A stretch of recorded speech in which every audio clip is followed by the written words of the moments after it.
Test, test, test. Tester.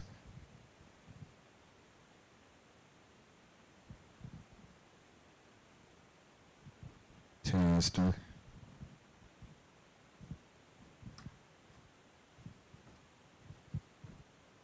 Can you hear me?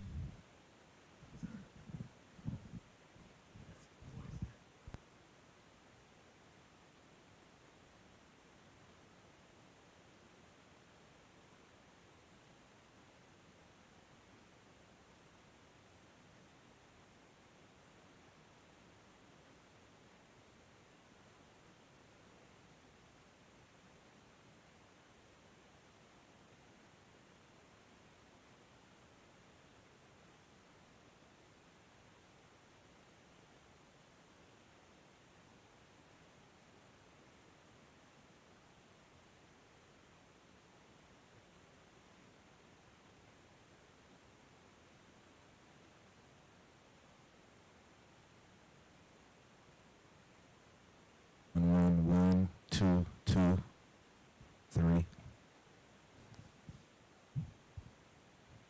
Can you hear me?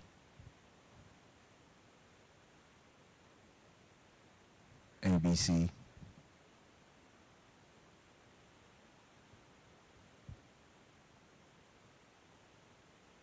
COL.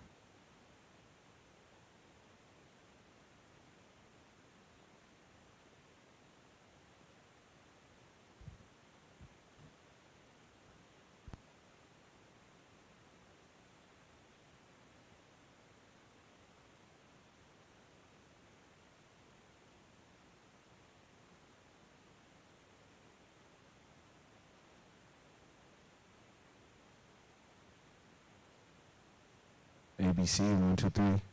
Don't worry me.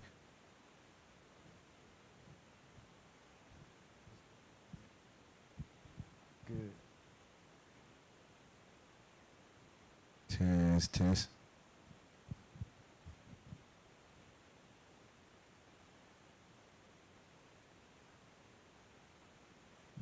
Test, test.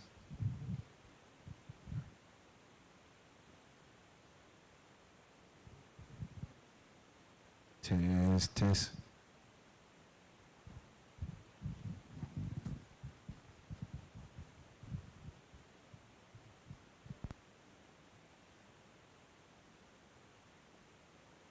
Test, test, test. 1, 2, 3.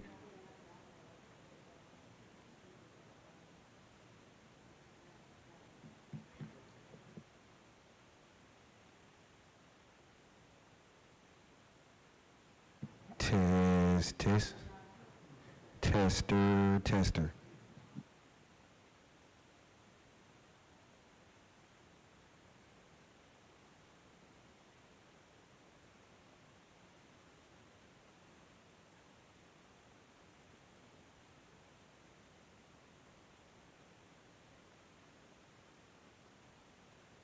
Test, test. 1, 1, 1, 1.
John.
Okay, it's time to get started. I'm going to call this special dilapidated property meeting of the City Council to order. Please stand for the invocation by Pastor Alan Hampton and remain standing for the Pledge of Allegiance. Bow your heads, please.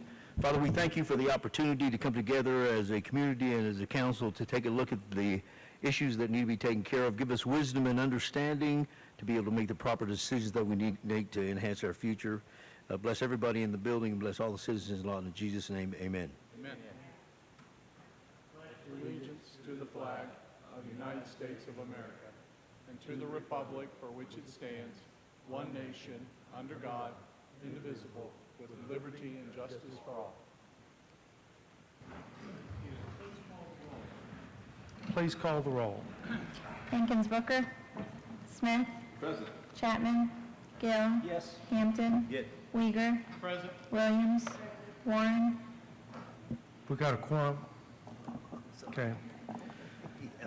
Unfinished business. Number one, adopt a resolution declaring the structures located at 415 Southwest Jefferson Avenue, secondary structure, 1006 Southwest Monroe Avenue, secondary structure, 1217 Northwest Cash Road, 1429 Northwest 23rd, 1602 Southwest Douglas Avenue, 2402 Southwest Lee Boulevard to be dilapidated pursuant to Section 651 Lawton City Code, ordering the owner to abate the nuisance, authorizing summary abatement, and authorizing the city attorney to commence legal action in district court to abate the nuisance. We'll start with 415 Southwest Jefferson Avenue. John. 415 Southwest Jefferson Avenue. Original council date was on 1/28/25 and was tabled for 30 days. This property was also brought back on 2/25/2025 council meeting and tabled for 90 days to work with the citizen to have tear down. As you can see, these are the original photos that we took, and then here are the pictures that we actually took on 6/5. Shows that there is damaged roofing, damaged door now, damaged siding, and as of today, no permits have been issued. Any questions? Okay, so we already held the public hearing. That's correct. We've tabled it twice to a date certain. Nothing has been done. That is correct, Is that sir. correct? So we don't need a public hearing. Council, what do you want to do?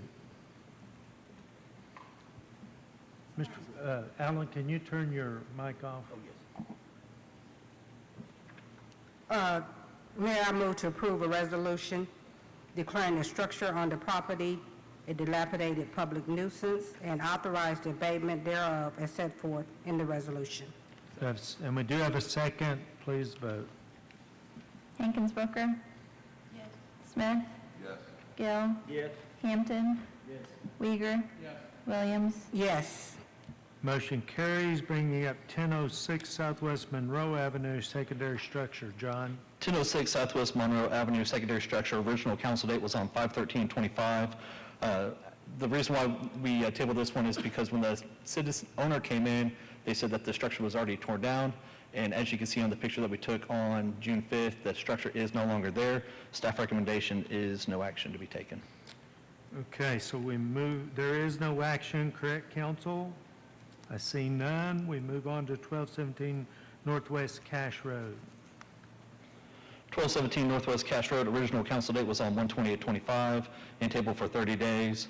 And then once again on 2/25/25 and tabled for 90 days. And a list was given to the property owner on items that needed to be corrected with the property. As you can see right here, this is the before pictures. And three of the 4 items that were given to the property owner have been completed. They did board up the windows. They did remove the electricity or the wires that were sticking out of the outlets, and they also did redo their porch awnings as well. The only thing that was not done was the staircase in the back that led to the roof was not removed or secured to keep people or vagrants from accessing the roof. Any questions? Council? That's my main concern, is the access to the roof. Driving by there quite a while back, there were children playing on the roof. And what child isn't going to want to go up a staircase to the top of the roof? So this is really my main concern, and it's one that didn't get done. So I don't, what's the favor of the council? I'd go ahead and say, I hope the owner would be here tonight so we could ask if he has plans for this or Is there an owner representative here for 1217 Northwest Cache Road? I don't see one. Is that all, Councilwoman? You know, I'd move to approve a resolution declaring the structure on the property a dilapidated public nuisance and authorize the abatement thereof as set forth in the resolution. Okay, do have a motion to declare D&D. Is there a second? I think the councilman from Ward 2 may have an alternate solution. Can you turn off your mic? Yeah. Okay, yeah, I move not to declare the property dilapidated public nuisance, but rather direct the neighborhood services to follow their normal process to address any securing issues that they identify. Okay, I'm going to ask you to repeat your motion. Sure. Move to not declare the property a dilapidated public nuisance, but rather direct neighborhood services to follow their normal process to address any security issues that they identify. Okay, is there a second? Second. Who seconded it? Okay, Ms. Williams. Discussion or debate? Please vote. Hankins Booker. No. Smith. Yes. Gill. Yes. Hampton. Yes. Weiger. Yes. Williams. Yes. Is that enough votes to pass? Okay, motion carries. Bringing up 1429 Northwest 23rd Street. 1429 Northwest 23rd Street. Original council date was on 2/25/25 and tabled for 90 days to have the property owner pull permits and get the structure fixed from vagrant issues. As you can see, this is the before pictures, and here are the after pictures that we just took on the 5th. The roof has some damage to it. Brick separation is still on the structure, broken windows and doors. As of this morning, no permits have been issued. Any questions? Is the property right next to Sweeney? That is correct, sir. It is. We already held the public hearing. Yes, sir. Okay, Councilwoman? I'm really disappointed in this one. This house has good bones, and we've had 3 fires, I believe, 3 in that before it was secured properly. The fact that I also drove by there, the grass is really high now, and I just am really disappointed because this is an opportunity for this house to be livable for someone, but it hasn't happened. So I hate to see it not happen, but I can't do much about that. So, Do you have a motion? yeah. I'm going to move to approve a resolution declaring the structure on the property a dilapidated public nuisance and authorize the abatement thereof as set forth in the resolution. Do you Mayor, have a second? I think there's someone that wants to speak. Okay, well, we're in the middle of a motion, so we're going to get the motion in the second before we do anything. You have the motion. Second. I do have a second. Now I'll allow the citizen to speak. Come on up.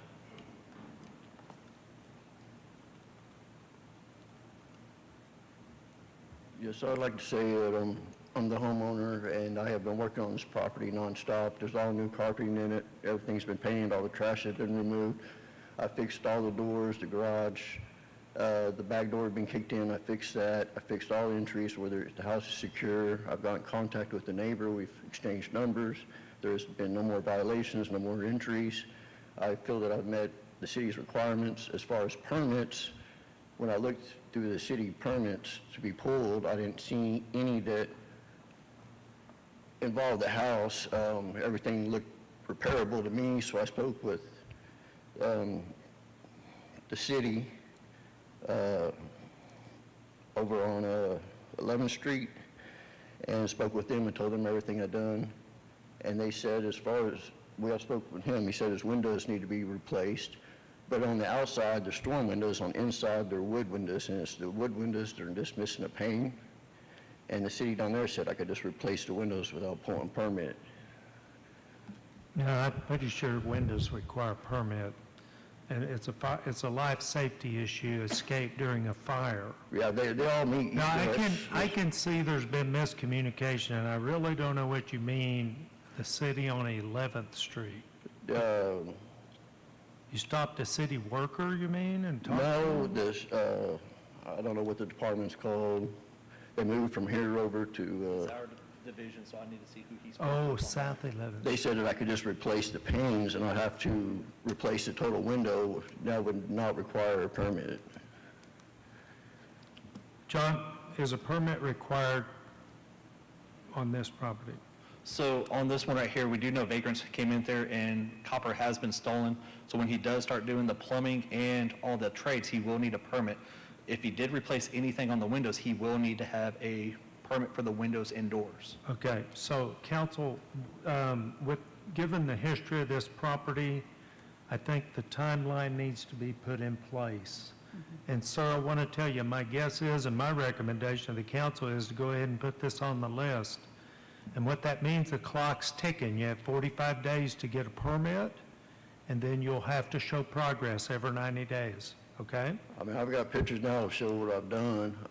I mowed the grass yesterday. Okay, well, that's an There was a- administrative issue, and I'm There going to was let you deal with a him. city sewer leak. Thank you, behind- sir. Comments are over.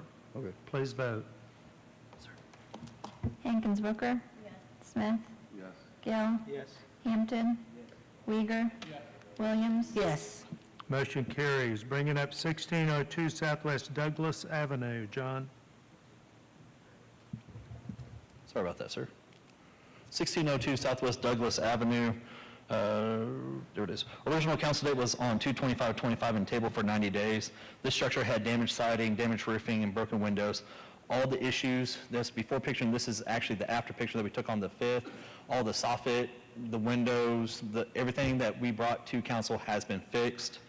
Staff recommendation is no action to be taken. Any questions?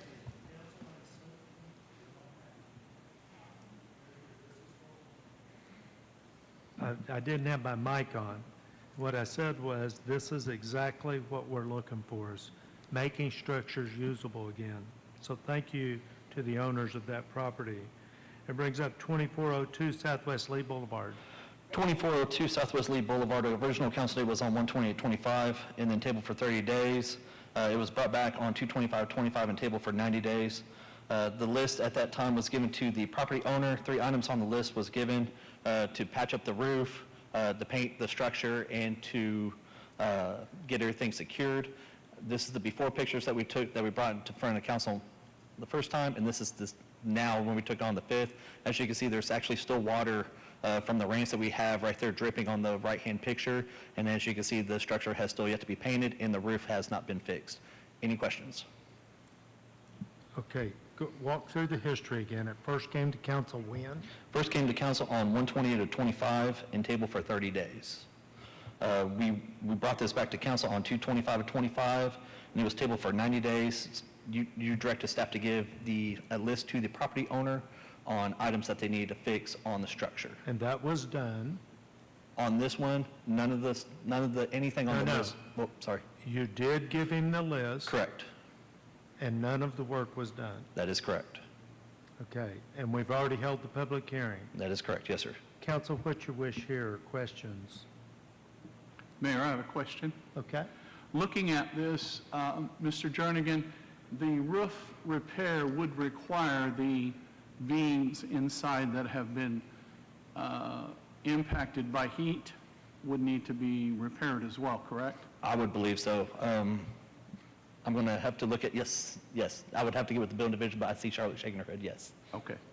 That's my understanding of construction, that would have to be replaced, not just putting a new roof on, but fixing what is Correct. supporting the roof. Because you can see clearly that it's dropped several inches there in the bend. Yes, sir. And as of this morning, I forgot to also add this, no permits have been, at least even applied for this structure. Okay, thank you. Any comments, Mr. Gill? Was there fire damage in there? That's what it appears to be. Yes, sir. Those bar joists are what those are. And with heat of a severe nature, they need to be checked by an engineer and make sure, most likely they will not make the standard grade that needs to be, whereby they will need to be demolished and redone. So my thoughts on this would be is to have one of our engineers look at this and make a decision whether this building should be torn down or structurally repaired. And that's That's not my area, but It's Ward 7. Do you want to make a motion to that effect? did you like what I said, or you can make a motion, or take my motion? I'm taking your motion that you just said. Okay, so the motion is to direct staff engineer To make an inspection. and make a determination, recommendation. Is there a second? Second. We do have a second. Discussion or debate? Please vote. Hankins Booker? No. Smith? Gill? Yes. Hampton? Weiger? Yes. Williams? Yes.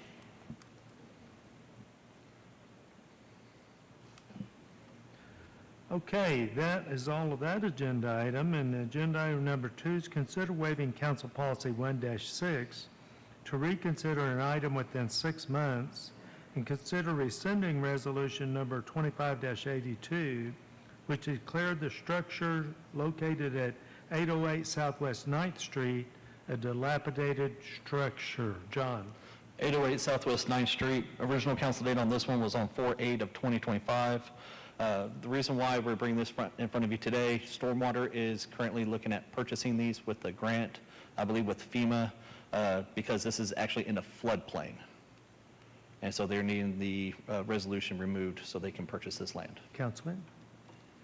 Yeah, I move to remove the resolution so that these structures may be purchased by FEMA. Okay, motion to rescind the resolution. Is there a second? We do have a second. Please vote. Hankins Booker? Smith? Yes. Gill? Yes. Hampton? Yes. Weiger? Yes. Williams? Yes. Okay, and before we start item 3, I'm going to ask anybody that's going to be speaking on the remaining items to please move towards the front of the auditorium so that we can keep the meeting moving. Item 3, hold a public hearing and adopt a resolution declaring the structure and all secondary structures on the property located at 1213 Northwest Dearborn Avenue, 1231 Southwest Tennessee Avenue.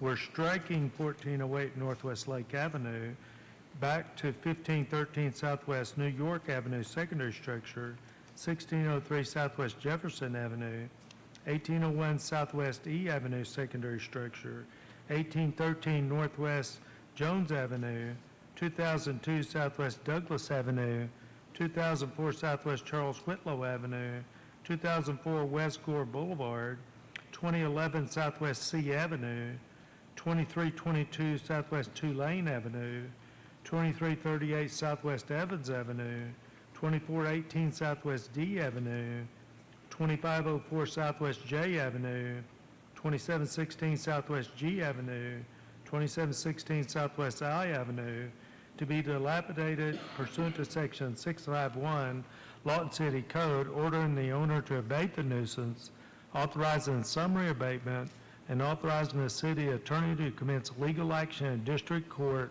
to abate the nuisance. And we'll Mayor. start, Just to clarify, 1813 is Southwest NH Jones. okay, 1813 Southwest NH Jones Avenue. Apparently I said that wrong. You said Northwest on accident. Yes, sir. Okay, thank you very much.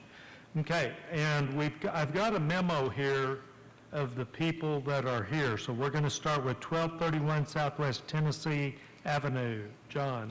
1231 Southwest Tennessee Avenue does have an active water account. This structure right here does have damaged roofing, damage and missing siding, broken windows and doors. There are 3 secondary structures on this property. We posted on the property on 5/8 of 25. And as of this morning, it does have an active remodel permit.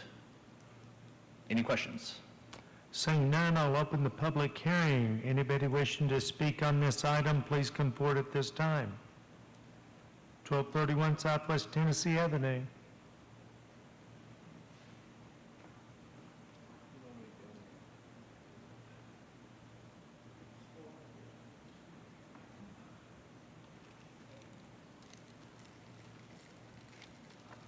Okay, sir, and we need your name and address, please.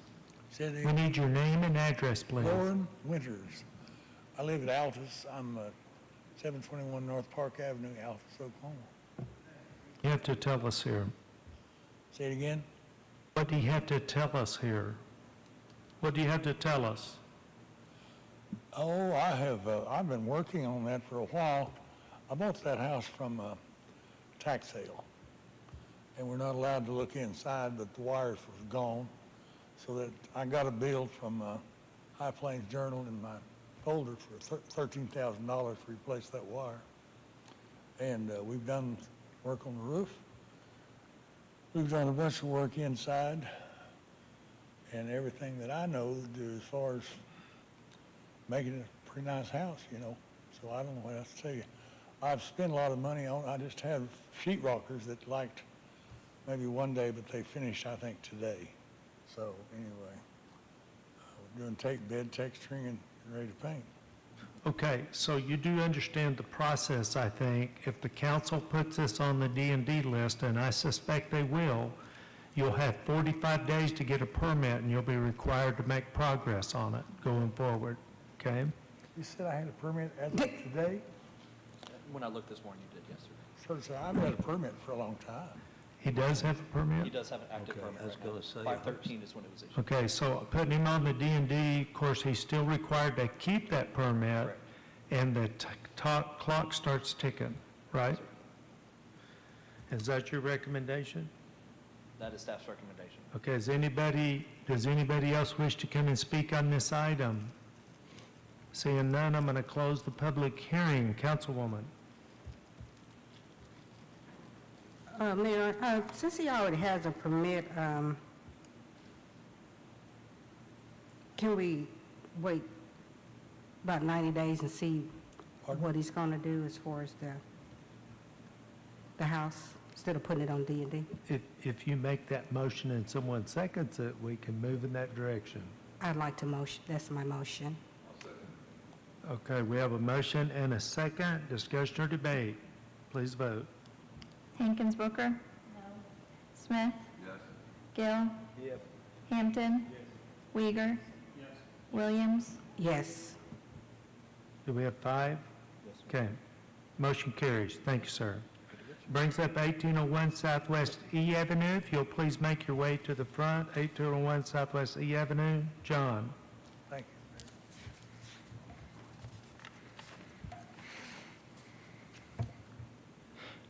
1801 Southwest E Avenue is a secondary structure. There is an active water account on the main property. This one right here, as you can see, there is actually missing roofing completely, broken windows and doors. Owner has applied for a demolition permit and is currently waiting for the fee payment. We posted on the property on 5/20/25. Any questions? What's your recommendation? Our recommendation, because it has been waiting for a couple weeks for the fees to be paid, is to put this on the D&D to make sure that the structure is demolished. Okay, are there any questions? Seeing none, I'm going to open the public hearing. Anybody wishing to speak on 1801 Southwest E Avenue, secondary structure, please come forward. Yes, sir, and we need your name and address, please. Pedro Hernandez, it's 1801 Southwest E. Okay, and what do you have to tell us, sir? I've been waiting for the permit so long for the permit to demolition. In the first place, I was waiting for the permit to remodel. That was back in 2019 when the COVID hit. Neighborhood Services put my property on freeze. And I've been waiting like 2 years to do something on that property, and then lose the property. Now it's more expensive to rebuild it to, demolition. So now my permit is finally ready to pick up, and that's for demolition. And they send the notice to the wrong person and wrong address. I don't understand Neighborhood Services putting it on freeze. The only time we can put anything kind of like on a hold is if we don't have anything going on with it.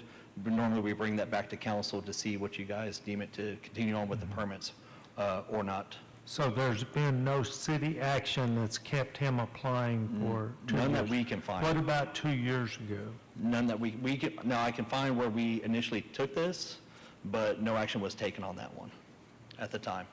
It came to council and no action was taken? So it came to council, and the council still said to let them work on it, where they did not declare it D&D. And then this is what we're still seeing 2 years from now. Do you remember that, Mr. Hampton? 2019 with COVID hit. This was taken back in 2019 is what the gentleman is saying. I don't know why we would do that, that's not... 2019. Yes, sir. Yeah. That's 5 years, 6 years. Yeah, I have my papers, I have the paperwork, the permits and everything. Well, here's the thing. You've already got your demo permit, you're just waiting to pay for it and pick it up, is that right? That is Yeah. correct. And are you capable of doing that? Yeah. Okay, then there's really not a problem, because my guess is we're going to put this on the D&D. You've already got your permit as soon as you pay for it, and you can demo it yourself a lot cheaper than we're going to charge you. Yeah. So it really will work out, okay? Yeah, and one more thing. I don't remember when, but they sent a company to demolish my property, probably like 2 months ago. They think the name is Integrity. And my wife actually get there, if nobody was there, that property being demolished, and I've been ending with a big bill, something I can afford. Were you there? No, my wife was there. Your wife was there and stopped them from doing Yeah. it? And they call Neighborhood Services. Neighborhood Services says they've been in the wrong place, but the people there says we are on the right place. So they start. John? So he did come to us and talk to us about this, and we had no record of not even that company being even awarded a award letter on this structure. So, and that's when we told him that that is not a city demolition crew that was out there to demo that permit, that he needs to call LPD to do trespassing on them. So the demo company did not call you? It was not us, we did not award this letter to any of our contractors, and we did not send this out to bid for this structure. Okay. Is there anything else you want to tell us, sir? Good. Okay, thank you. Is there anyone else wants to speak on 1801 Southwest E Avenue? Okay, I'm going to close the public hearing. Counsel? Yes, Mayor, I move to approve a resolution declaring the structures on this property dilapidated public nuisance and authorize the abatement thereof as set in the resolution. There is a second, please. Discussion? Just a quick question, did they demo any of it when they were there, or did they take? No, sir. Okay. Please vote. Hankins Booker? Yes. Smith? Yes. Gill? Yes. Hampton? Yes. Uyghur? Williams? Yes. I would like that looked into a little bit further to find out what happened, okay? And you don't need to report back to the council. I just think it needs to be looked in, make sure we have all the facts on it. Okay, that was 1801 Southwest E. That brings up 2004 Southwest Charles W. Whitlow Avenue. Please make your way to the front. John? 2004 Southwest Dr. Charles W. Whitlow Avenue, inactive water since 6/16 of 2021. This structure has damaged roofing, siding, broken windows and doors. There is one secondary structure on the property. We posted on the property on 5/20/25. As of this morning, no permits were issued. Any questions? Seeing none, I'm going to open the public hearing on 2004 Southwest Dr. Charles W. Whitlow Avenue. Say that twice. I got it. Anybody wishing to speak on that item, please come forward. And sir, give us your name and address. Stevie Burris, 1616 Southwest Jefferson Avenue. Okay, and what do you have to tell us here? On behalf of 918 Home Buyer, we'd like to take the next 45 days to pull a permit and start the repairs on this home. And every 90 days, comply. Okay, it sounds like you understand the system very well. I appreciate that. I do, Mr. Booker. Thank you. Okay, all right, thank you, and I appreciate your welcome, attitude, sir. too. Do you have anything else you want to tell us, Steve? I'm happy. You guys are very thorough. Y'all are very thorough, all of you. Thorough, I love it. All right, To the point. thank you very Welcome, much. sir. Is there anyone else want to speak on this item? I'm going to close the public hearing. Councilwoman. Move to approve a resolution declaring the structure on the property dilapidated public nuisance and authorize the abatement thereof as set forth in the resolution. We do have a second. Discussion or debate? Please vote. Hankins Booker. Smith. Gill. Yes. Hampton. Weiger. Williams. Yes. Okay, motion carries. Thank you, guys. Appreciate it. And that brings up 2418 Southwest D Avenue. Please make your way to the front. And John. 2418 Southwest D Avenue does have an active water count. This one right here has damaged roofing, siding and trim, broken windows, posted on the property on 5/28/25. Spoke with the property owners, and they're actually moving a deed over to their brother's name and actually plan to get a permit to remodel this structure. Any questions? Is your recommendation to, Our recommendation is still to put it on there, but I know that they are actually getting with their, Okay. with their tribe to actually get funds to actually get this moving in the right direction. all right. Sounds like they have a good plan. Questions, council? I'm going to open the public hearing on 2418 Southwest D Avenue. Anyone wishing to speak, please come forward at this time. Yes, sir, I need your name and address. My name's Corporal Joe Edward Cote. I'm the owner of it, but I gave it over to my brother. So, I'm a disabled local veteran. I'm at 2502 Southwest C Avenue, a block over. All right, great. Yes, sir? And I'm his brother, World Madeira, and the Kiowa tribe's gonna come in and rehab the whole thing for us. We'll do just like he said, 45 and 90 will work for us too. Right, great. I appreciate that attitude. Is there anybody else that'd like to come forward and speak on this item? Seeing none, I close the public hearing. And Ward 3. This is really good that you're going to go ahead and proceed with this. Nothing more than we like. I mean, we like that, to see progress, but we've just got to see progress, just like moving along. Yes, So I would go ahead and put it on the D&D list, and then as long as you're pulling permits, you don't have a problem. Okay. So I'm going to do that All right. for Ms. Chapman. Move to approve a resolution declaring the structure on the property a dilapidated public nuisance and authorize the abatement thereof as set forth in the resolution. Is there a second? I'll second. We do have a second. Discussion? Please vote. Hankins Booker. Yes. Smith. Yes. Gill. Yes. Hampton. Weiger. Williams. Yes. Motion carries. Bringing up 2504 Southwest J Avenue. Please start making your way forward. John. 2504 Southwest J Avenue, inactive water since 3/4/2020.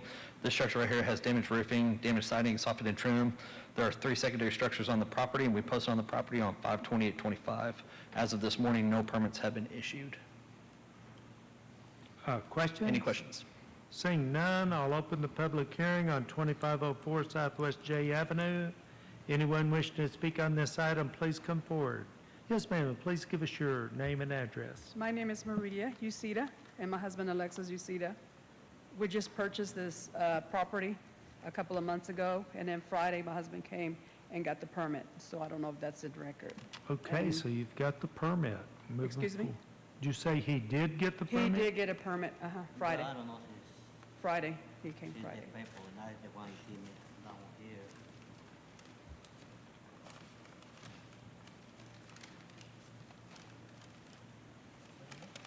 Where's she wrote on it? She wrote on here. And that's her plans. So they haven't put it in the civic access portal yet, but they did talk to the building division to how they need to pull a permit. Okay, sounds like you're already making progress. What's your plan for this property? Our plan is to remodel this home and put private fence right now for the moment, because we don't live here. So we travel back and forth, but our plans is to fix it and put fence, windows. And this really doesn't affect anything, but I'm just curious, are you going to live in the property? We're planning to. Okay, very good. Yes. Let me tell you how this works. Okay. If the council, what we make a decision on is public safety, right? Exactly. And if the council puts it on the D&D list, you have 45 days to get your permit. Sounds like you're already working on that. And then every 90 days, they inspect to make sure that you are making progress. Okay. Then after 6 months, it comes back to council to see if your time's extended. And if you've made adequate progress, I've never seen the council not extend it, but Okay.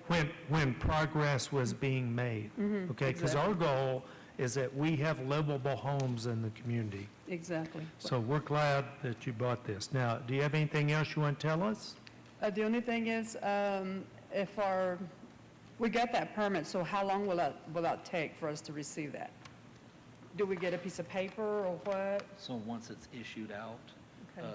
they'll give it to you for, if council declares it, it'll be a Okay. 90-day permit. So once you get them all the things they need, they have 2 weeks to get you a permit. Okay, so they've moved pretty fast. Okay. Is there anyone else want to speak on this item? I'm going to close the public hearing. Council? Yes, Mayor, I move to approve a resolution declaring the structure on this property dilapidated public nuisance and authorize the abatement thereof as set forth in the resolution. Second. Please vote. Hankins Booker? Yes. Smith? Yes. Gill? Yes. Hampton? Yes. Uyghur? Williams? Yes.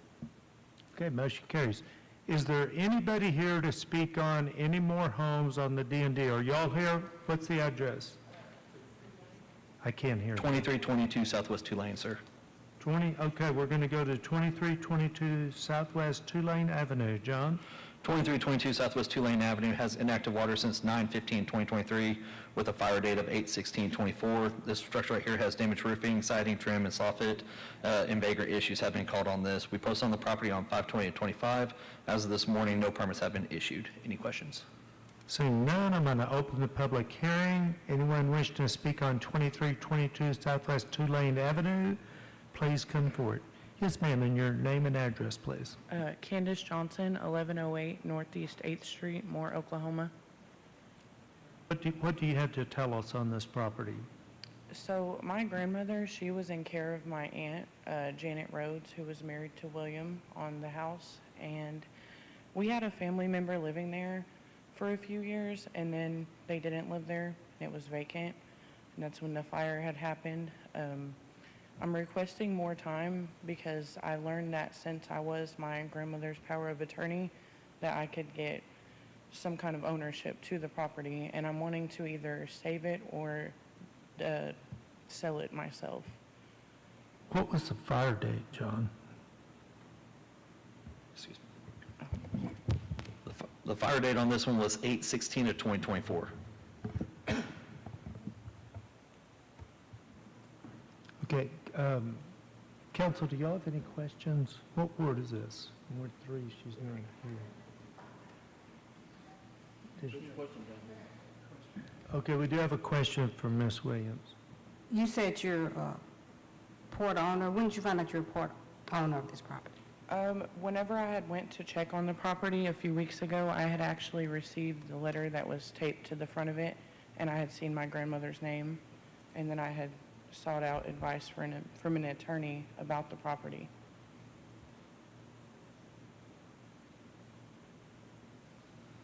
How long do you think it will take you to figure out what you're going to do? Well, I'm going to have an adjuster come by and see if it's worth saving with the fire damages while it was vacant.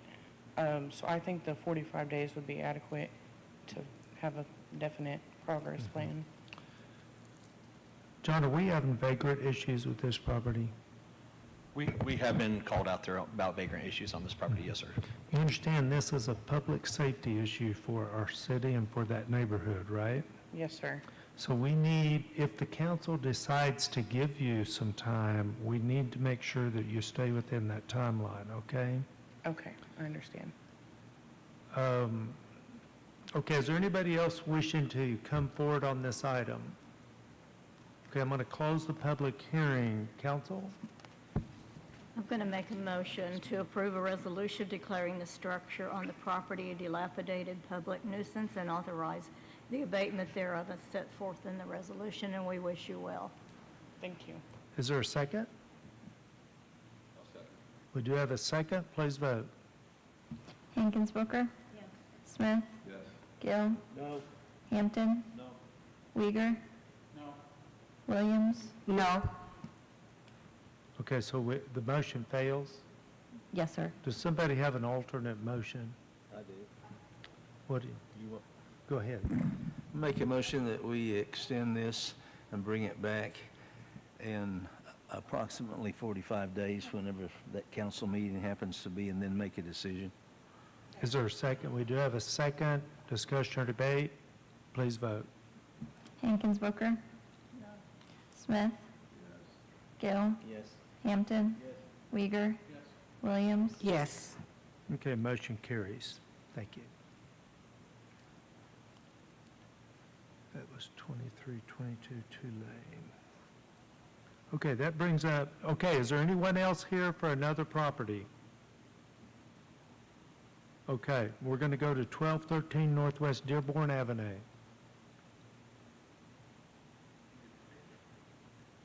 I get my paperwork together. Sorry about that. 1213 Northwest Dearborn Avenue, inactive water since 5/3 of 2006. The structure has damaged roof, damaged siding, and has been called for vagrant issues. We posted on the property on 5/20 of 25. As of this morning, no permits have been issued. Any questions? Seeing none, I'll open the public hearing on 1213 Northwest Dearborn Avenue. Anyone wishing to speak, please come forward. Seeing none, I close the public hearing. Council?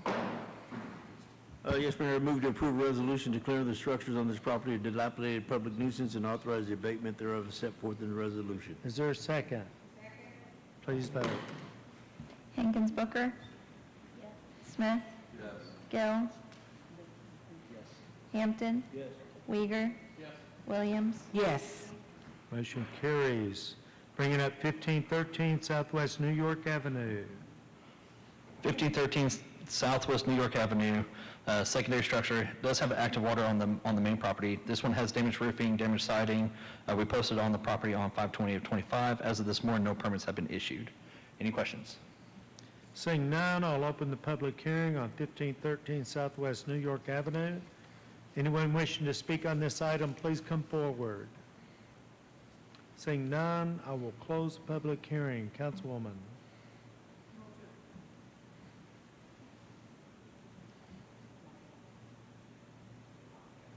It won't work?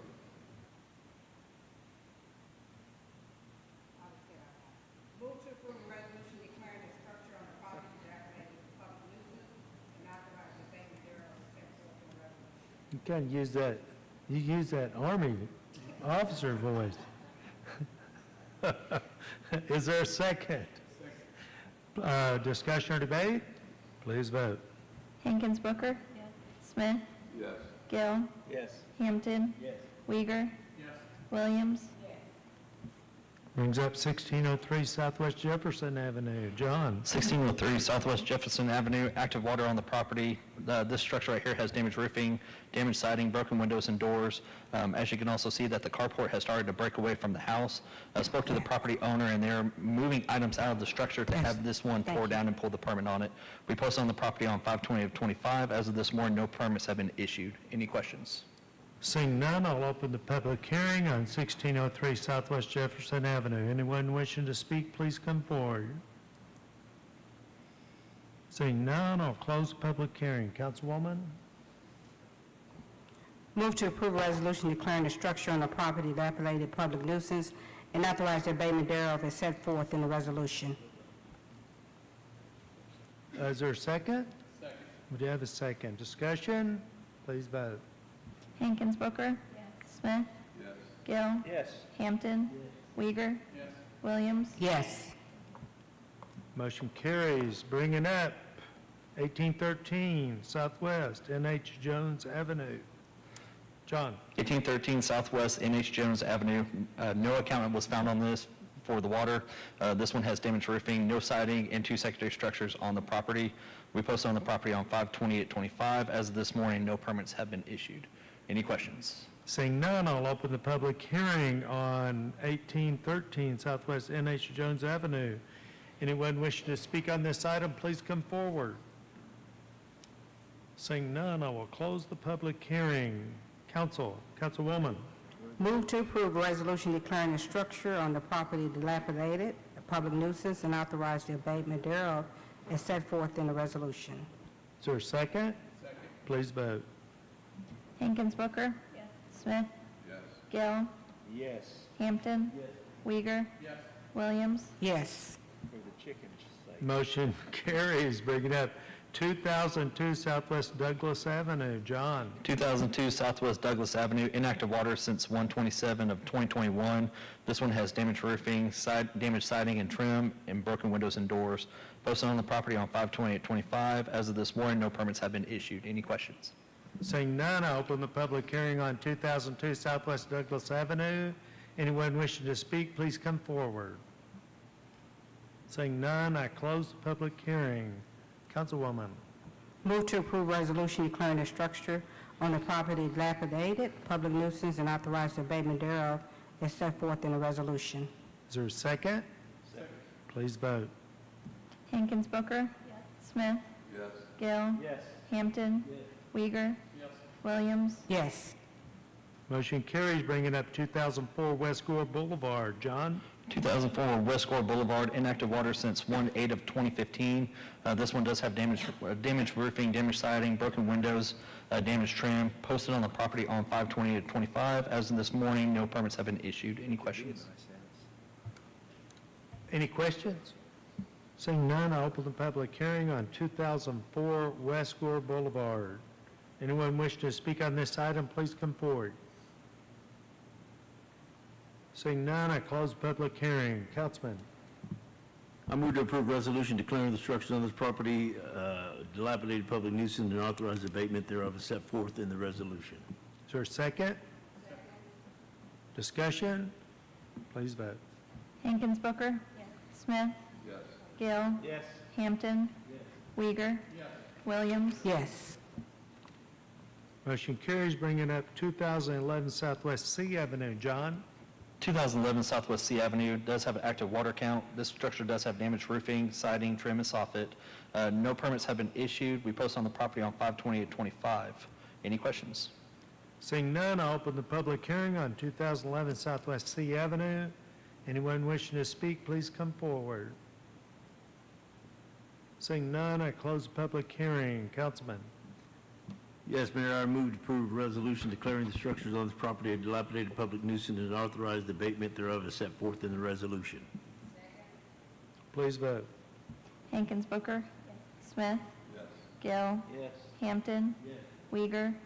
Williams. Yes. Motion carries, bringing up 2338 Southwest Evans. Mayor, we skipped 1408 Northwest Lake. Oh, that was struck. Oh, that was struck, okay. For the staff. Okay. Okay? So we're at 2338 Southwest Evans Avenue. John? 2338 Southwest Evans Avenue, inactive water since 12/8 of 2010. This one has damaged roofing, damaged siding, soffit and trim. Posted on the property on 5/28/25. As of this morning, no permits have been issued. Any questions? Seeing none, I open the public hearing on 2338 Southwest Evans Avenue. Anyone wishing to speak, please come forward. Seeing none, I close the public hearing. Councilwoman. I make a motion to approve a resolution declaring the structure on the property a dilapidated public nuisance and authorize the abatement thereof as set forth in the resolution. Is there a second? Second. We do have a second. Please vote. Hankins Booker. Yes. Smith. Yes. Gill. Yes. Hampton. Weegar. Williams. Motion carries. Bringing up 2716 Southwest G Avenue. 2716 Southwest G Avenue, inactive water since 8/23/2018. The fire date on this property was unfound. This structure has damaged roofing, siding, damaged soffit, and damaged trim. There is one secondary structure on the property. We posted on the property on 5/28/25. As of this morning, no permits have been issued. Any questions? Seeing none, I open the public hearing on 2716 Southwest G Avenue. Anyone wishing to speak, please come forward. Seeing none, I'll close the public hearing. Councilman. Can you turn off your mic? Thank you, Mayor. I move to approve a resolution declaring the structures on this property a dilapidated public nuisance and authorize the abatement thereof as set forth in the resolution. Is there a second? We do have a second. Please vote. Hankins Booker. Smith. Gill. Yes. Hampton. Weegar. Williams. Yes. Motion carries. Bringing up 2716 Southwest I Avenue. 2716 Southwest I Avenue does have inactive water since 10/10 of 2020. Damaged siding, damaged trim and soffit. We have been called out here before for vagrant issues. Posted on the property on 5/20 of 25. There is currently a remodel permit issued to the property. Any questions? Seeing none, I open the public hearing on 2716 Southwest I Avenue. Anyone wishing to speak, please come forward. Seeing none, I'll close the public hearing. Councilman. Yeah, John, did you say there was an active permit on this? There is an active permit on this. Have you talked to them at all, or? No, sir. We have left messages, but we're not able to get a hold of them. Okay, thank you. I move to approve a resolution declaring the structures on this property dilapidated public nuisance and authorize the abatement thereof as set forth in the resolution. Second. A motion and a second. Discussion. Please vote. Hankins Booker. Smith. Yes. Chapman. Gill. Hampton. Weiger. Yes. Williams. Yes.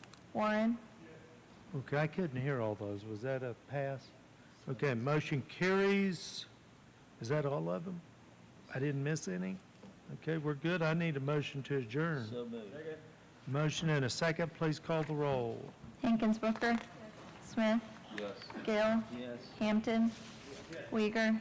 Yes. Williams. Yes. Warren. And the regular council meeting will start at 6. Thank you.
I'll go around the other side.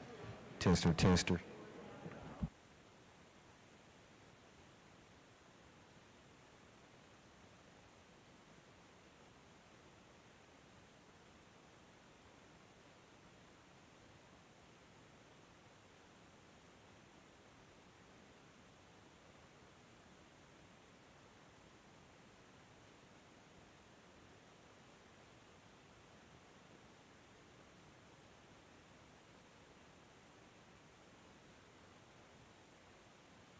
Thank you.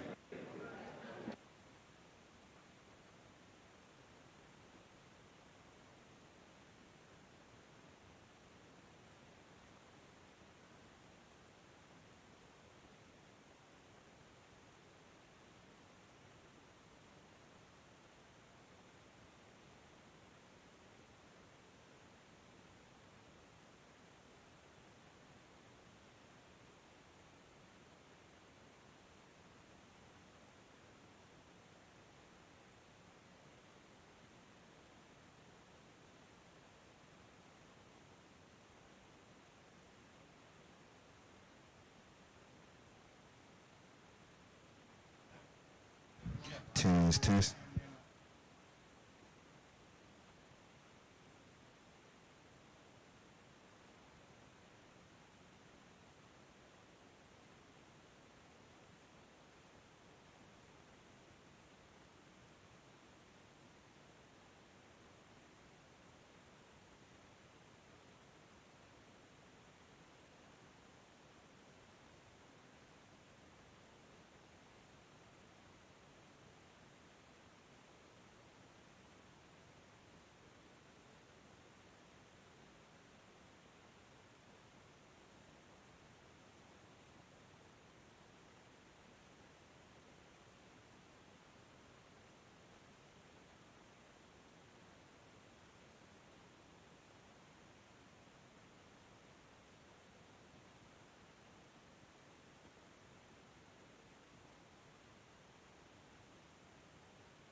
All right, I'm going to call,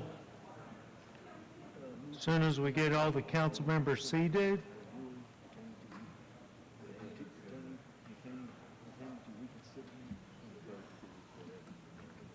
Okay, I'm going to call this regularly scheduled meeting of the Lawton City Council to order. Please stand for the invocation by Pastor Bob Weger and remain standing for the Pledge of Allegiance. Pastor. Thank you, Mayor. Let's bow for prayer. Father, we are so thankful for the opportunity to come together tonight to conduct city's business once again. But Lord, we ask you that you would grant to us the understanding and the knowledge that we need to make the decisions for the best interests of our fine community. We thank you for our leadership by our mayor, our city manager, and Lord, others that hold key positions around the city. We thank you for them. Lord, guide us and direct us now as we consider the matters that are before us tonight, and we'll thank you in Jesus' name. Amen. Amen.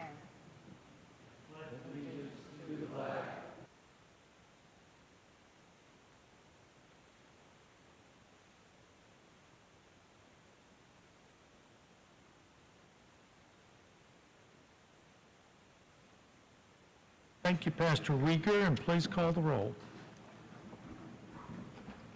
Hankins Booker. Smith. Chapman. Gill. Hampton. Weaver. Williams. Present. Warren. And item number 1 is a True North Award recipient. John? Can I get Fire Marshal Heath Want and Chief Jared Williams down here, please?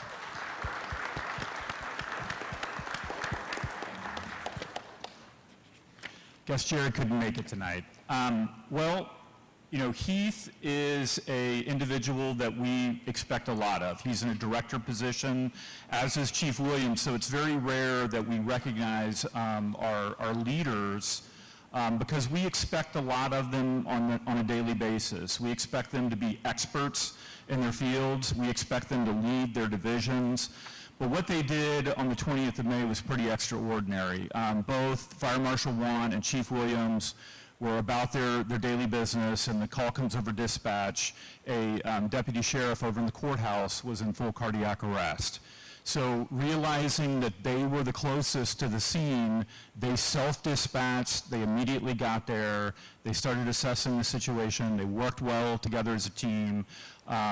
They deployed the AED device, and by the time that the ambulance had arrived at the courthouse, the deputy was talking, he was responsive, and we think he's going to make a full recovery. So it's not an exaggeration to say that their actions on the 20th of May was the difference between life and death. So please give Fire Marshal Heath, Juan, and Chief a round of applause. Thank you.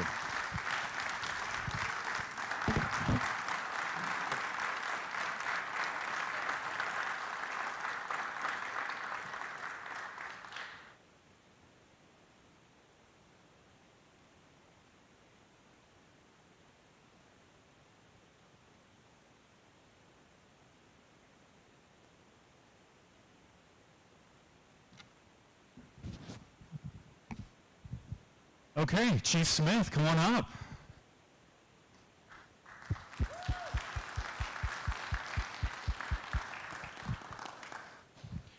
And then we also have Chief Cluck from the Oklahoma Association of the Chiefs of Police up here with us. And we're going to recognize Chief Smith. And Chief has been our Chief of Police since 2012, so over 13 years now. And a couple of weeks ago, Chief came up to me and he's like, hey, I'm going to a law enforcement conference in Durant, Oklahoma. So I kind of look at him and I'm like, well, I don't know what you're going to talk about there, but if you're showing up in Durant and you don't call it Durant, it may not work out well for you. But fortunately, Chief found Durant. He went to the conference, he was recognized there, but what Chief received was he was elected the chief of police for a large agency, which is a chief law enforcement officer that serves the community, over 10,000 people with commendable service. And Chief has had very meritorious service for the entire time that we've been here. In addition to that award last year, Chief was given the William Tilgham Award, which is a very prestigious award from the Oklahoma Law Enforcement Hall of Fame. So we're very proud of him, and please give him a round of applause.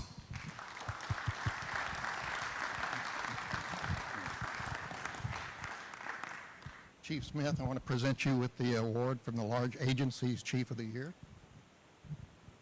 Thank you.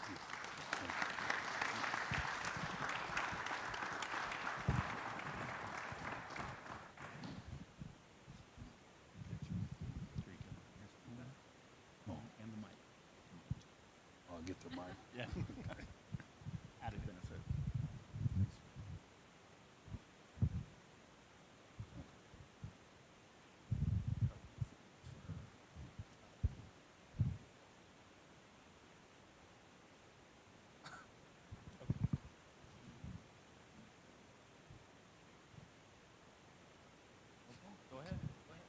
Well, once again, thank you for this award. It was a big surprise, but very humbling. But I could not do it without the work and dedication of the men and women of the Lawton Police Department. So not only am I receiving this award, but it's a testament of the hard work and dedication of the people that work over at the police department. So thank you.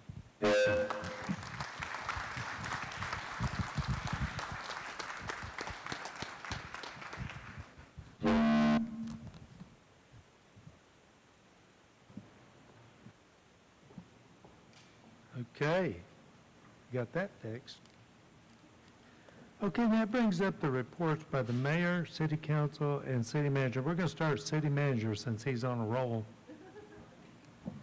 All right, didn't even give me a chance to catch my breath, but that's okay, I'll go. So a couple of big events. This weekend on Saturday, we have the Armed Forces Day Parade, so that starts at 11 a.m. The best places to view that from are on C Avenue and on 11th Avenue, and so parade is going to start at the mall. We'll go down C and then make a right on Fort Sill, and then they'll make another right on Ferris and end in the McMahon Auditorium parking lot. So Fort Sill and Ferris will close at 8:45 a.m. Fort Sill Boulevard between Gore and Ferris will close at 9. Gore Boulevard between 10th and 12th will close at 10:30 a.m. This will all be posted on our website as well as our app. We also have and for those of you who haven't downloaded the app, please do so. We also have the Community Enrichment Showcase, which is an opportunity for our citizens to interact with our code enforcement officers on Thursday. That's going to be at 5:30 in a banquet hall. So we're going to be talking about some of our neighborhood initiatives and Kids First. We're also going to be talking about our aquatic center, and we will give away at least one free family pass for the aquatic center this season. So you don't want to miss it. Oh, okay. And one more comment. Jason, can you come up and talk about Freedom Fest at the end of the month? All right, Mayor, City Council, and City Manager, we are super excited about this year's Lawton Fort Sill Freedom Festival, June 27th and 28th. We always do the weekend before 4th of July. It's easy to say that this year is our biggest festival yet. This is the first year where we actually had so many vendors, we had to turn some vendors away. So we have over 50 vendors that'll be out there. We have a new drone show and firework company that we're working with this year that has even faster, brighter drones. You're going to see some logos up in the sky because we got more sponsors this year. And one of the important things to know for citizens is that Lawton Fort Sill Freedom Festival is funded primarily by hotel motel funds, so through tourism, as well as through local sponsors and through vendors. We'll have over 20 bounce houses out there. We'll have derby car races, gurney races, and of course, a lot of people's favorite, a hot dog eating contest. We have cash entries for those this year because this year, and we're not just giving out the trophies, but we'll be giving out cash prizes. So you can sign up for all those on swokarts.com. You can look at the City of Lawton website, or where you can find all the up-to-date information for Lawton Fort Sill Freedom Festival on the Facebook page for Lawton Fort Sill Freedom Festival. Wow, sounds like fun. It will be. I'll be there. And Mayor, Hot dog contest, right? hot dog eating contest, Yeah. derby cars, and gurney races. Yeah, city managers in the hot dog eating contest? So this year for the hot dog eating contest, we actually have a new team division. So if the city manager has 3 other city employees that want to team up with him, they can do a 4-person City of Lawton team. You can be on my team. Taking on anybody. So there we go. I'm a better spectator. Mayor, I'm sorry, I do have one more comment. Judy, would you and Andrew come up? I just want to introduce Andrew Buckner.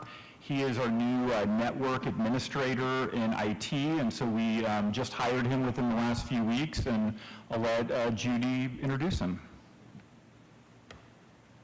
Hello, Mayor, Council. This Hello. is Austin Buckner. So he's our new network administrator. So this is his second day. So he has over 12 years of experience as a network administrator. So, and we're glad he's part of our team. So don't scare him off just yet. Okay, just yet. Okay, do just you want to yet. tell us a little bit about yourself, or will that scare you off? No, I'm fine. I'm Austin Buckner, and I've been in IT in some form or the other in Caddo County for about 11 to 12 years, and I'm excited for the opportunity to come here and be part of the team. All right, well, I see you got the pin on, so Yes, sir. we love you. Welcome to Lawton Fort Sill. Thank you. Ward 1. Looks like he's been going to the gym. I've had a couple of calls this week, not very much, just a couple, about bulky trash pickup. And they were confused about the day. And I actually called my neighbor and asked her what day it is, so I'm not a very good example. But if you go on the City of Lawton website, you will find the calendar. And so that's the right thing to do, is look and see when your bulky trash pickup is. And it's really handy to put your stuff out there and it's gone the next day. So, good thing. And get your mowers out, it's time. All right, and Ward 2. Yeah, thank you, Mayor. This is really fantastic. If you haven't had a chance to download this app, it's simply amazing. It gives you every one of your city council people. It gives you their telephone numbers. It gives you the email addresses. And I know certain people here are just waiting for our phones to ring. However, I just want to say it gives you everything. All the information. No longer can people say, hey, I don't understand what's going on. There's just no way for me to know. Put it on your app. It has all the information you need. Thank you. And Ward 3.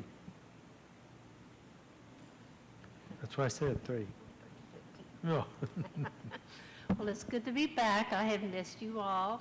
And, you know, sitting at home watching the meetings, this is really a nice service that we offer the citizens of Lawton, where they can keep up with the meetings and know what's going on. So I was in my chair watching all of you.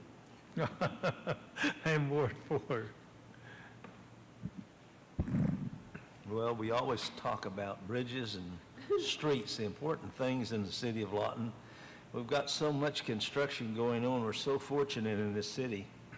Good leaders, good citizens that vote to spend this money to make Lawton better. Aquatic centers, new dog pounds that are going in, work on the library, the museum, but back to the roads. 38th Street will start this Monday, actual construction instead of signs and surveying. So we'll see. That deserves a round of applause. So from Gore to Lee Boulevard on 38th, about 240 days we'll have a new street, or shorter, probably shorter. And before we even get to Lee Boulevard, we're going to start at 38th Street and Lee and start going west to 52nd Street. So that'll be right, actually, as we're working on 38th. So that segment will also be picked up. Plus, we'll start in sometime in July, probably towards the end of the month, on 105, the mayor's initiative, 105 for 25.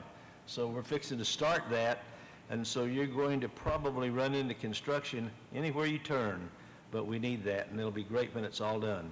Thank you. So I'd like to take credit for that, but mine was 100 and it didn't rhyme, and Deputy City Manager Burke didn't like the fact that it didn't rhyme, so he came up with 105 and 25, so we'll give him credit for Yeah, that. not to be outdone, we came back with 150, but we left it at 105, thanks, Dwayne. Maybe next year. Word 5. Speaking of fives, right. Have you ever had a Chinese broccoli? You know, I've just introduced to Chinese broccoli by my wife. She kind of cooked it up there. They were selling it fresh out of the garden at the farmer's market. A lot of vegetables are out there now. Go get you some. Go and interact with some of the other citizens. You'll really enjoy that. And I have two things that I wanted to mention, but I don't know all the details, so I'm going to follow the city manager's lead and have Jason come up if he's still here. But if you could speak on the Juneteenth activities, the barbecue thing, and then also, I think it's appropriate, the Johnson House, Albert Johnson Sr.'s house that he was in, we got put on the National Registry, yay, yay, yay. And there's open house for that also, isn't it, Jason? Yes, so I'll start off with the Albert Johnson House, or the Johnson Family House, which was just placed onto the National Historic Register. And so just being recognized for the historic things that Albert Johnson Sr., his family did in that area, and especially the architecture of the house. So we're going to have a recognition of that in the people who helped to put the house on the National Historic Registry, and that'll be June 20th at 2 p.m. at the Albert Johnson Sr. Conference Center. Only fitting to have it there. Chautauqua will also be going on during that time, and then also during that time, as you mentioned, is the Juneteenth festivities, which will start off with June 19th with a prayer breakfast in the morning. Then we'll go into June 20th, and in the evening they'll have events going on at Elmer Thomas Park.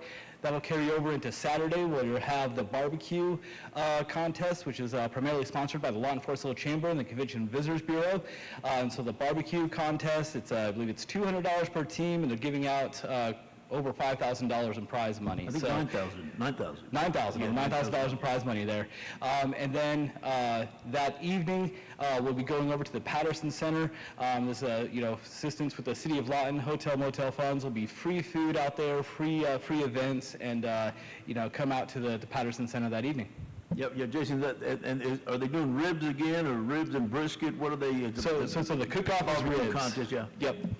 Ribs. Ribs again? Ribs for the cook-off. They were delicious last year. Yep. I think the city manager could attest to that. He was one of the judges. Thanks, Jason. Thank you. Thank you, Mayor. I have a councilman that sits next to me that likes to eat a lot. Have you noticed? Yeah. Well, I'm glad he has a tasty tongue. I enjoy eating as well. But, we're really blessed in our community. I appreciate the app. Much has been said about our new city app. I appreciate our city manager and the team that he has that works on the media. I know Ms. Caitlin has a hand in that, communicating it, getting things out so that we can really know. And if we really want to stay on top of things and say, what's happening in Lawton? Is there anything to do in Lawton? Who do I contact in Lawton?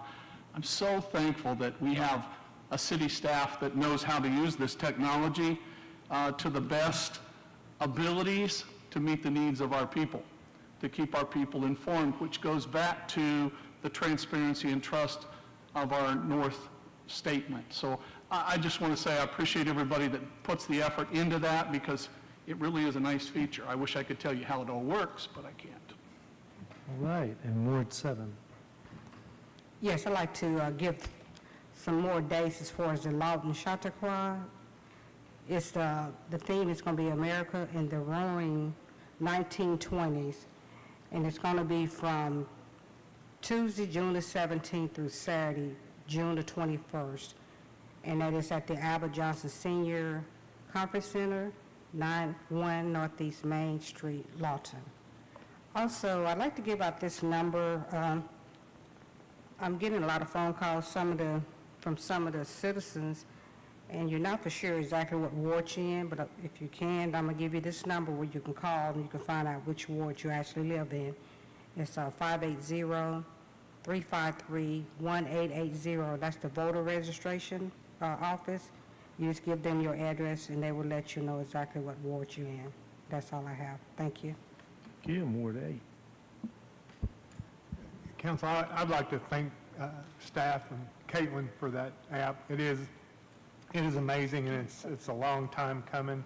I mean, if we'd have had that a long time ago, we'd have a lot of problems solved already. I also need to ask Jason, because he hadn't spoken enough tonight, is the gurney race before or after the hot dog eating contest?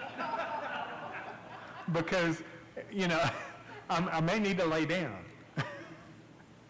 Before or after, depends on when you schedule. Thank you. Okay, and next we go to our Deputy Garrison Commander, Ms. Julia Sevilla.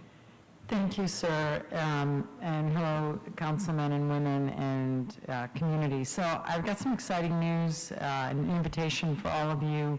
Friday, Fort Sill will commemorate America's 250th Army birthday with a really, really exciting day, a powerful tribute, kind of interactive, and we'd like to invite you all to come. So I'm going to run down really quickly what the morning is going to look like, but if you don't take notes, you can go on the City of Lawton website and all the information will be there, or on any of the social media sites for Fort Sill with the details. Okay, so gates open at 8 for anyone 18 and over with an opportunity to see live fire Army weapon systems. If you choose to come on at this time, we'll need you to get an ID, and you'll need a real ID. However, if you choose to come later and you would like to use a LATS bus, we have 2 buses that will depart from the Lawton City Hall at 9 o'clock. And if you choose to come this route, you just need an ID. You don't need to pre-register, and it doesn't need to be a real ID. So what does that look like? If you're on the bus, you arrive at 9:30. We have a future soldier swearing in, honoring the next generation of service members. That's always a really exciting, moving moment. Then at 10 o'clock, the main ceremony begins with the history of artillery over time, featuring live demonstrations that culminate in a drone swarm. We're calling it a tornado drone swarm. So I think it's something really exciting, and it's going to showcase the evolving threats on today's battlefield.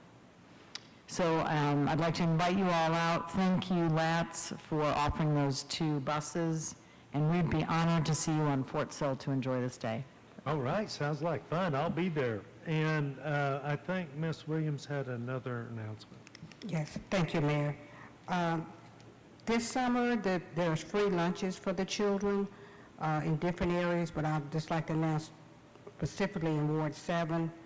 It's Owens Multipurpose Center, St. John Missionary Baptist Church, and Barnett Chapel Education Building out in the Ranch Oaks area. And generally the time is from 11 up to 12 p.m. So these are free lunches for any children ages 1 to 18. And then if you're disabled, if you're 25 years old or younger, you can get those free meals. Thank you. All right, thank you, and that moves us. One quick question. What time and what firing point is the live fire Friday? That's a great question. The firing point is out on Millway Range, and I believe it will get started at 9 o'clock. Yeah, but there's full details on the City of Lawton website. Thank you. And if, for those of you that have never done it, it is pretty exciting to pull some artillery lanyard and see the sound of freedom, as we like to call it. Brings old memories back. That's right. All right, thank you, and that moves us to audience participation, and I have no request. For the consent agenda, the following items are considered to be routine by the City Council and will be enacted with one motion. Should discussion be desired on an item, that item will be removed from the consent agenda prior to action and considered separately. Council, I have a request to pull the Stringham part of item 3, but we can approve the second part, and that's the only request I have. Are there any other requests, council? Seeing none, can I get a motion? Mayor, council, I make a motion that we approve the consent agenda with the exception of the Carson-Stringham portion of item number 3. We have a motion and a second. Please vote.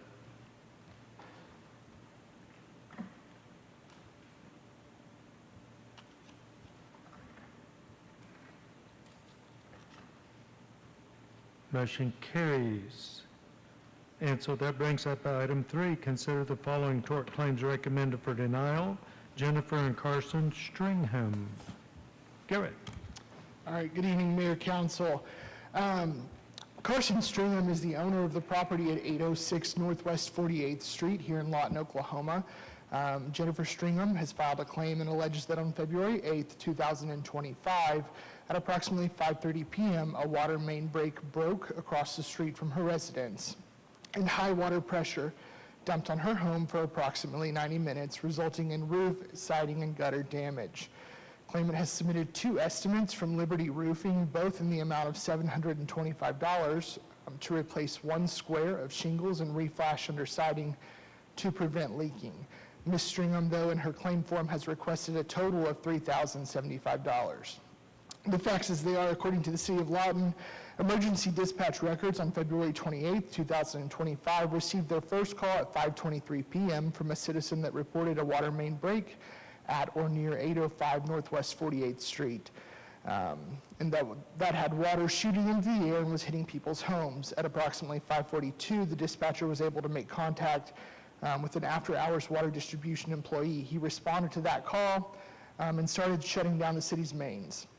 The crew repaired the main and approximately 6x12 band and cleaned up the area. Water distribution researched their records and have verified that no prior history existed on the water main at this location.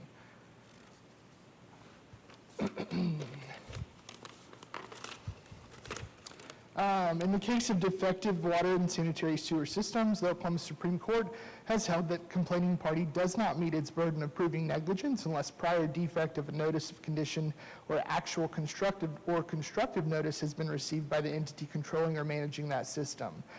Here today, we recommend denial of this claim because in this instance, the city did not have prior notice of an issue with the water main on that segment in question, and further, we could not attribute the damage in this instance as Lawton has experienced several recent weather events, including high wind and hail. Okay, and Jennifer Stringham is asked to speak. Please come forward, Jennifer. And I've got your address here, so.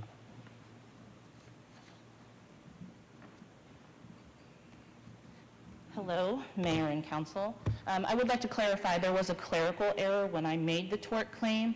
The initial bill was for $725 and $2350. I sent twice the $725 bill, so there was a discrepancy in the number. And then for timeline, the initial phone call was made at 5:23, and according to the letter I received from the city, 19 minutes later, you were able to make contact with After City's water distribution.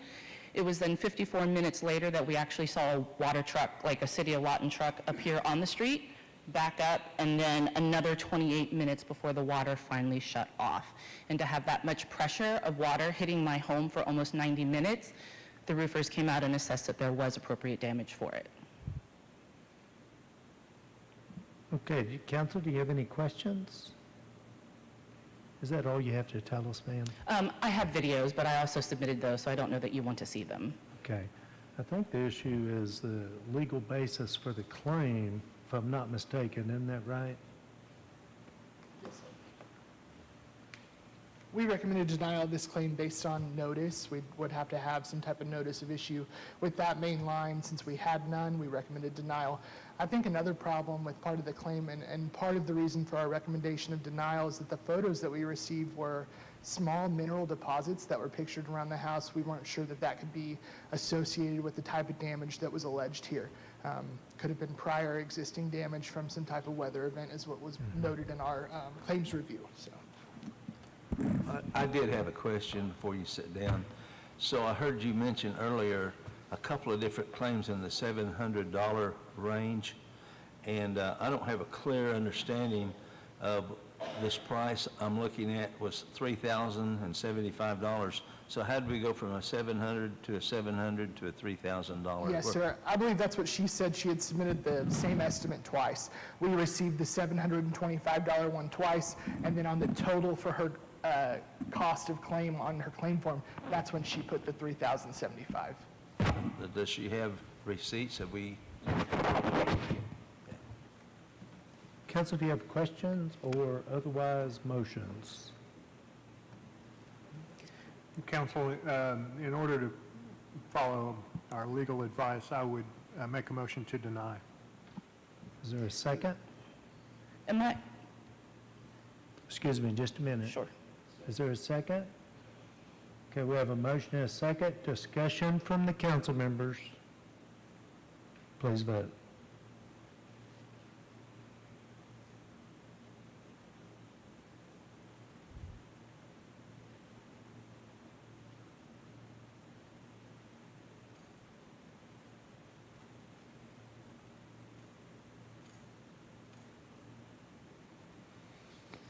And the motion to deny passes 8-0. Thank you for coming. That moves us to business items.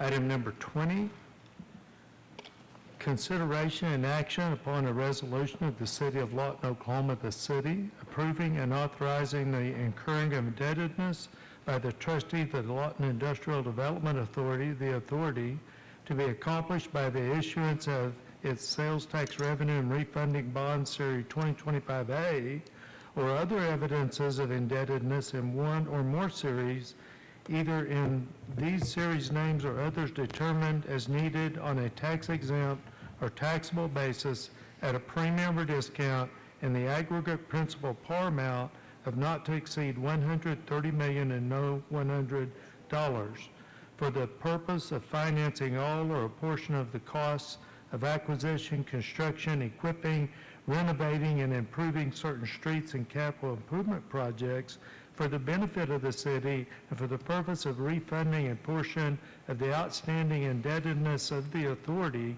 that financed all or a portion of the cost of the acquisition, construction, equipping, renovating, and improving of certain capital improvement projects for the benefit of the city and sales tax revenue refunding bonds, taxable series 2025B, or other evidences of indebtedness in one or more series, either in these series names or others determined as needed on a tax-exempt or taxable basis at a premium or discount in the aggregate principal par amount of refunding taxable bonds of not to exceed $12 million and no $100, together the bonds, for the purpose of refunding a portion of the outstanding indebtedness of the authority that financed all or a portion of the cost of the acquisition, construction, equipping, renovating, and improving of certain capital improvement projects for the benefit of the city and pay cost of issuance related thereto,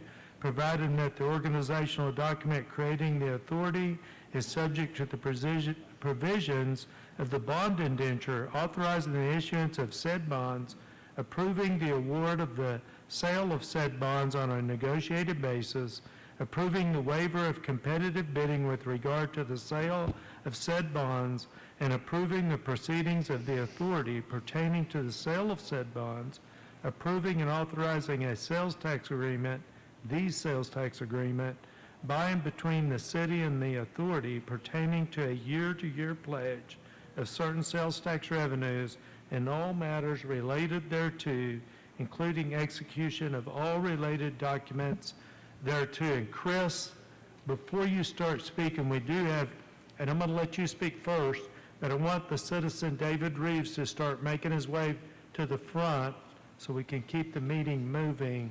and then we'll let him speak after you make your presentation. Chris Gander, Shall I speak first? you're ready, go. Okay. Chris Gander, Service Financial Advisor with BOK Securities. You have Stuart England here if you have questions too, who is with your bond counsel. That's a lot, I know, in that resolution. So we went through this in great detail at the LIDA meeting. It was passed unanimously, so what you're doing is ratifying what the public trust is authorized us to do at this point. So if you add those two numbers together, the total dollar amount is $142 million. And so I'm going to talk kind of round numbers here, but of the $142 million, and some of it's taxable, some of it's tax exempt, but ultimately $70 million of that is refunding some notes you have outstanding, and $70 million is for new projects. And I know Dwayne has provided information on the various different projects that were part of the CIP plan. So half, $70 million for those projects, new money to fund these projects. The other $70 million is to refinance three different notes, the 2023 A, B, and C. And this was planned when those were taken out. They were a little bit higher rates, but for various reasons, they were the best thing we had at the time. So at this point, we're able to refinance those at substantial lower rates, and our estimate is about 2%. And we're going through, we don't have the rates locked in until we sell the bonds. So we hire an underwriter, we get the bonds rated, so it takes a while. But so we're projecting what the rates would be, but we think we can get it about 2% lower on average than what you have right now. And so by lowering that interest rate 2%, it saves you approximately $6.1 million, and we always take that into present value dollars, which is approximately $4.75 million. So it saves about $500-something thousand a year. So that's the other $70 million. So in a nutshell, $70 million of refinancing for economic savings, and then $70 million for projects. So once again, happy to answer more questions, but we've had a lot of meetings leading up to this with the mayor, city manager, city attorney, Dwayne, integral part of the different CIP projects. So happy to answer any questions, but I think it's always important we kind of get up here and we're talking big numbers, and it seems like sometimes there's not a whole lot of discussion, but there is a lot of discussion behind the scenes, a lot of good questions asked. It's just sometimes it's harder to do it up here with everybody in the room. So anyway, we had a lot of good questions. We provide a lot of information, and with that, I'm happy to answer more questions. Okay, and so I do have a paper here that has a list of the projects that are included besides paying off the note, and I didn't hear your estimate of what we're going to save by refinancing. 6.1 gross, and then about, always like I said, present value is 4.75 million. 4.75 present value, but 6.15 is what we're going to save over. That's my estimate based on today's rates. Right. Yes, sir. Yeah, we get that. Okay, and the projects include the Boardwalk and Amphitheater at Elmer Thomas Park, Great Plains Museum, Animal Welfare Building, Lawton Public Library, and what's happening at the library is a new ceiling, and then the 105 and 25. So, council, do you have other questions? Mr. Uyghur. Thank you, Mayor. What is the cost of the refi of the $70 million? The approximate cost. Approximately, it'd be below, and we haven't hired an underwriter, but it'd be below 2%. Below 2%? Yeah. Okay. Okay, and by paying it all, when you talked about 4.15 or whatever the number was, 6.15, that included all of the fees you have to pay to refinance, right? Yes, because some of the notes are prepayable with no penalty. Some of the notes have a little bit of a penalty, but that's a net number after any expenses or any penalties that we're paying to refinance those notes. All right. That is correct. Good Net information. Now, if council's through asking questions, I'm going to let the citizen come up and speak. You ready? Okay, David, you want to come up and speak? And I've got your address on this form, so that'll be good. Yeah, I just want to, you mentioned a list of projects, but there's still nowhere where it actually lists where the money goes. In the LIDA agenda, it just says the same thing we have here, and those meetings aren't broadcast. So, I would just like to know how I would go about finding out, like, how this money was actually allocated because it is 2 times the city budget before the CIP, so.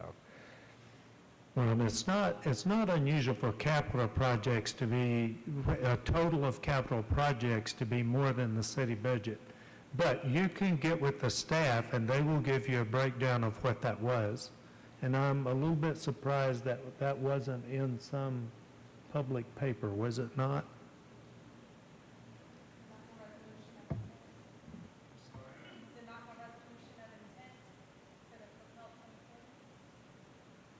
Well, that wouldn't be it.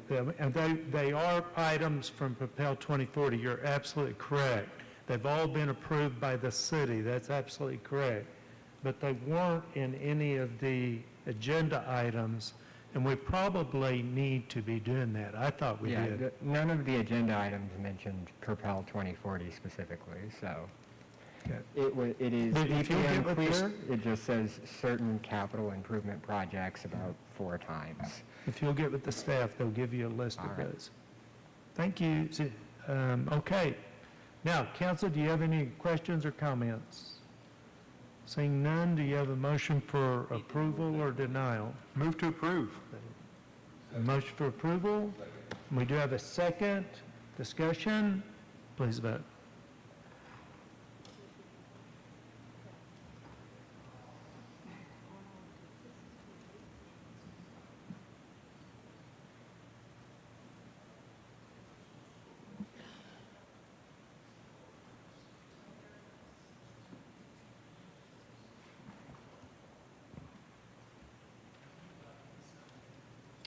Do you need anything signed?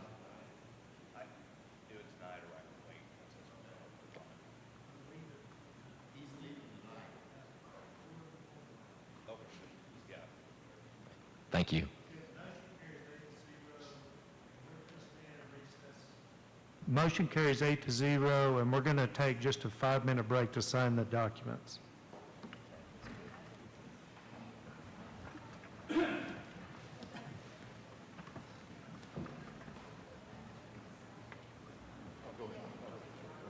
Glad I asked.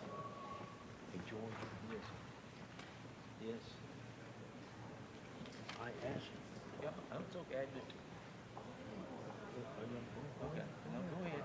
I'm on hold here too. I asked her if there's seats. Just a minute, Craig. I asked her if there were seats assigned. Oh, dignitaries at that event.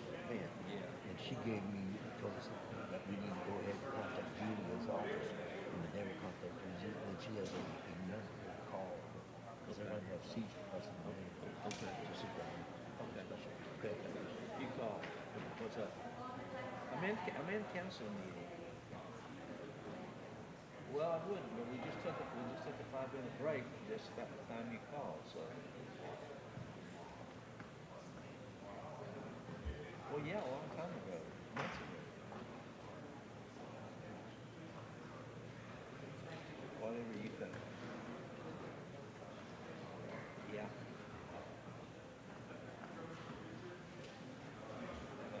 She's died a while back. Several months. Okay, you coming down?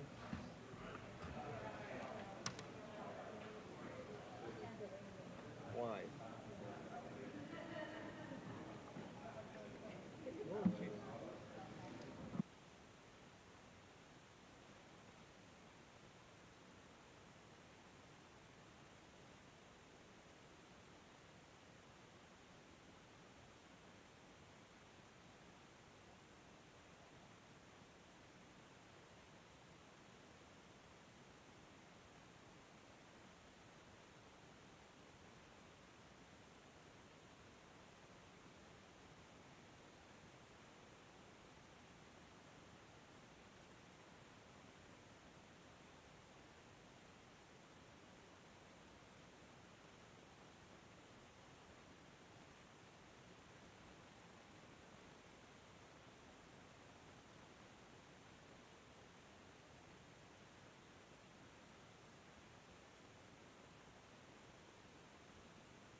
Lynn, have you taken that off yet? Okay, council, return to your seats, please. I can't-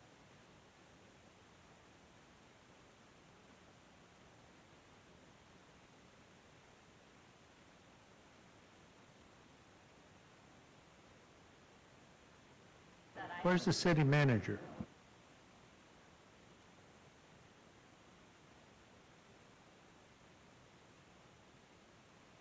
Okay, council, please return to your seats. Item number 21, consider receiving a presentation regarding the upcoming Firehawk Aerospace project and direct staff to initiate the rezoning process to change the zoning from A1 to I4 for the 320-acre tract of land located west of Goodyear Boulevard and 97th Street and north of what would be West Gore Boulevard. Richard?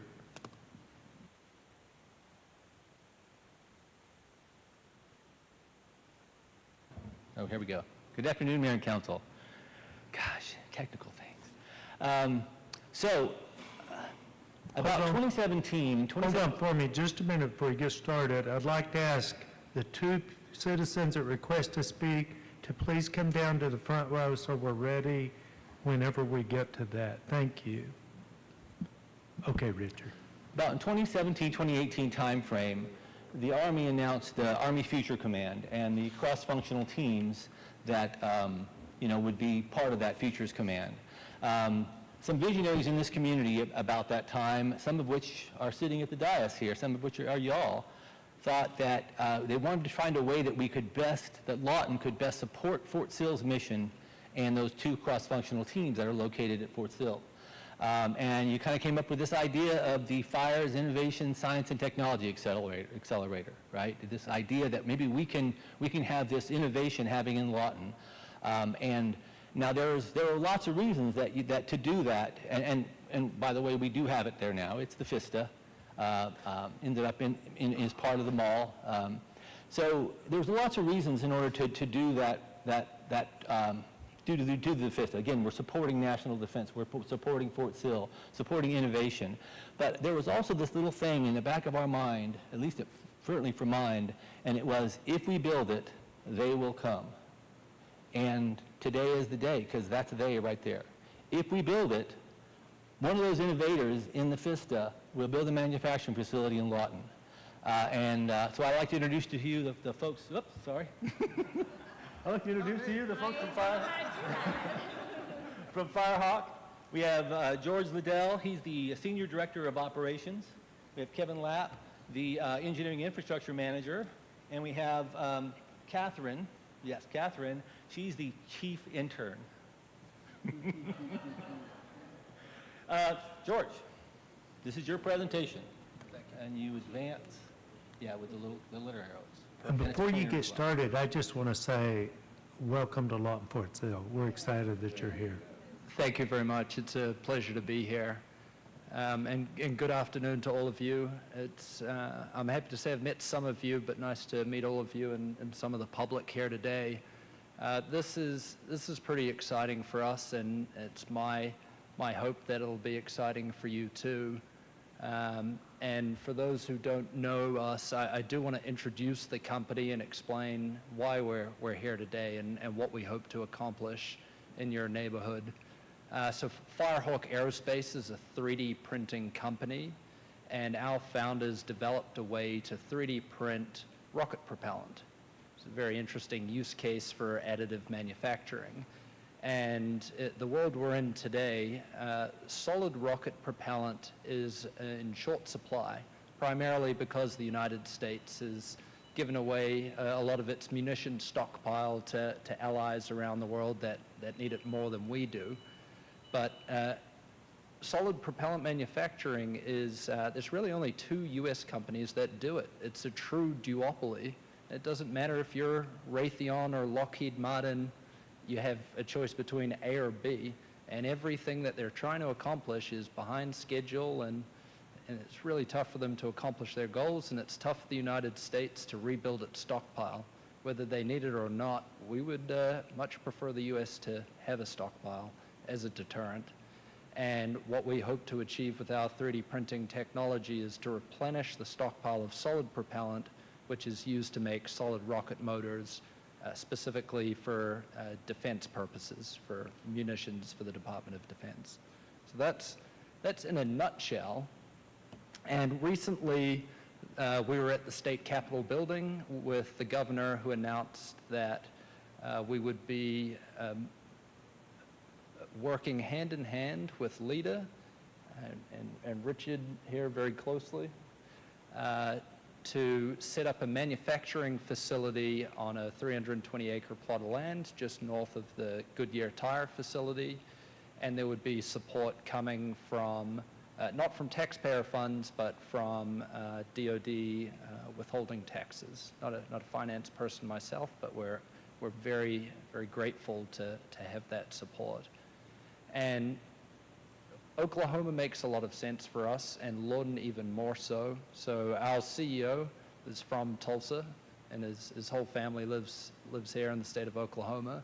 And Fort Sill is the training base where the soldiers learn to use the systems that we are already working on. Today we have a contract with the U.S. Army, and we're making analog systems for Stinger, Javelin, and Gimler weapon systems, and they test those at Fort Sill, or rather train with them at Fort Sill.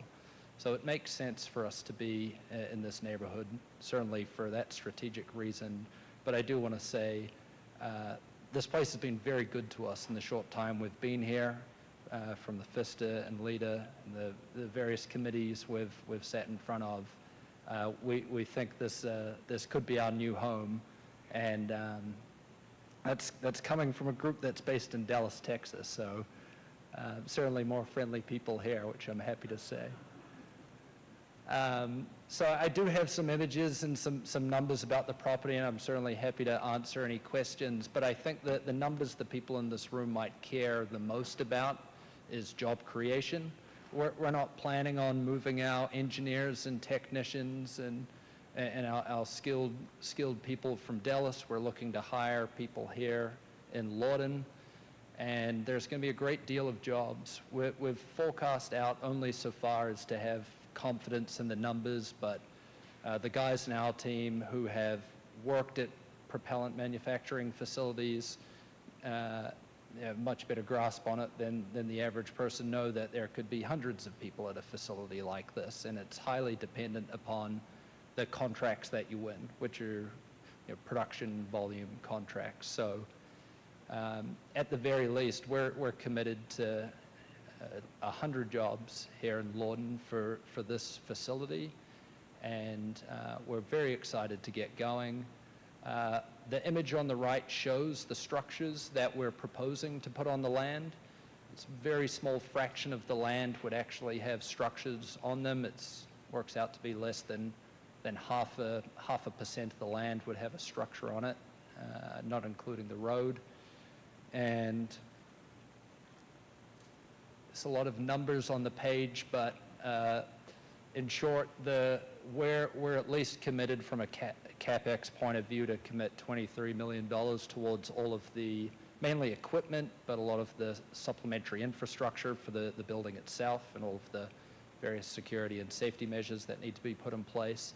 But then the real kicker for us is the ongoing expenditures on jobs, on salaries, the people that are going to be here. And we have modeled out what we think will be the benefits just simply working with local vendors, suppliers, contractors for services, raw materials, and consumables. Again, we're confident in these numbers, but I hope for much more one day. Again, some of our projects, I've mentioned the Army, but we have two other contracts with the Air Force, where we're working also on a Sidewinder analog, which you can see under the fixed wing of the jet there, and we're working on a hybrid rocket system, which is a different type of rocket. And at this point, I'd have Kevin, if you wouldn't mind, could you hold this up? This is what we're making. And I would hand it around if it didn't weigh so damn much. But so that is a hybrid fuel grain. And the way it works is you effectively put laughing gas through it, and flame comes out the other end. Now, the solid rockets have what we call the spicy material mixed into it, so it looks a gray color. So that's a hybrid, but that's all it is. And the base product is very similar to Lego plastic. So that's how we do, and that's what we make. That's the product we're hoping to sell from Lawton, Oklahoma. And I think some of the highlights, again, some of these might be obvious. We're planning on hiring people here. We do, we want to contribute to this place being a position of strength and leadership with respect to defense. And I think given that solid propellant really is the bottleneck for all of these systems that the big guys are trying to build, I wouldn't be surprised if a few of them start to put their eyes on Lawton when they realize this is the place to come for what they need. And ultimately, our guiding light, our North Star is this is for national security, and that's why we do what we do. So with that, I'm happy to answer any questions. Okay, council, you have any questions? Okay. You guys are in the FISTA, correct? Yes, we are. Yes, Okay, sir. you are in the FISTA, and so we appreciate the spin-off from that. And if I'm not mistaken, I think I saw the boss up on the stage during the fires conference. So that was a big deal too, very involved, and we appreciate that and appreciate this opportunity. Richard, do you have more for us? Thank you. Thank you very much. Thank you, George. So, we always thought that those Lego leagues would lead to something, and who knew it would lead to that, right? Now, I just wanted to say, just for clarity, this is obviously an exciting announcement, but we're very early in the process. There'll be agreements that are brought to council and the LEDA and the CCIDA. There's nothing done on that. This is obviously the site that they showed you is our strongly favored proposed site, but until we go through the process, we don't, nothing's done until it's done, right? So what we're asking today is simply that you begin the process of rezoning the site. You just begin it. You just direct staff to start it. There'll be public hearings and all that stuff will happen, and then that way it takes one thing off the list. Right now it's not zoned for the site, so we can, if that works out, that make this a possible project. If it doesn't, then we got to look somewhere else. But that's just the first step of the project. You're not approving anything other than starting the process to rezone. Okay, and we've got two citizens. It looks like both of them live in Pecan Valley South. We'll start with Mark Gibson. Mark, I've got your address here, so you don't need it. Can you Mayor, members of council, thank you for the opportunity to speak today. I rise to express concern on behalf of local residents regarding the planning and construction of the rocket fuel manufacturing facility, Firehawk Aerospace, near residential area in Lawton. In 2024, Aerospace secured major investments to rapidly scale the production of 3D printed hybrid rocket propellants, specifically to meet U.S. missile demand. While we understand the national security goals behind this effort, the speed and urgency of the project, backed by politically connected and anti-environmental regulation investors, raise serious red flags for the community's safety and long-term environmental goals. Our primary concerns, include no health and no environmental impact studies have been publicly released for the proposed Lawton facility or for other Firehawk facilities. I realize it's early in the process here for Lawton, and those may be forthcoming. Although Firehawk has conducted over 100 tests from NASA Stennis Space Center, those emissions and safety tests were conducted under internal and federal oversight, not by independent or community-faced entities.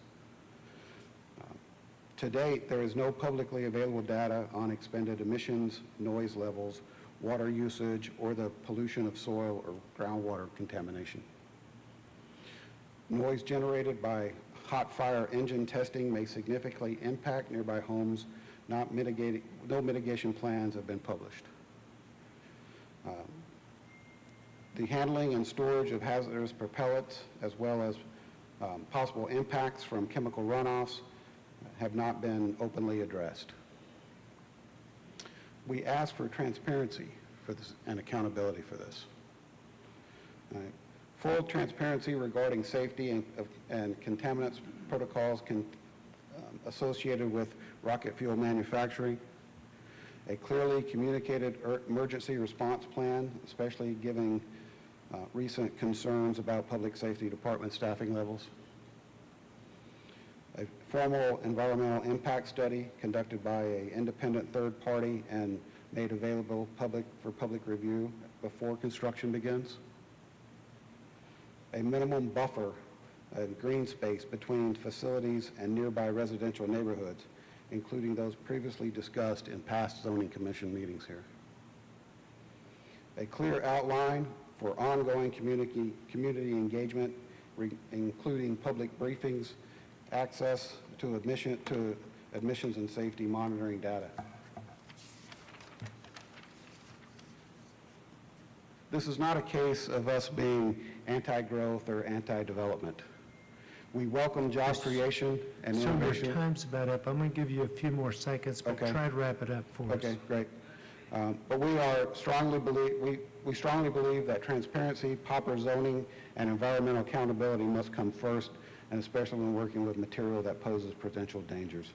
All right, thank you. Thank you for coming. Thanks. And Tamara, you're going to have to help me with your last name. Is it Posset? It's Pursuit. It's like Pursuit. you're going to pass out, but you're Canadian.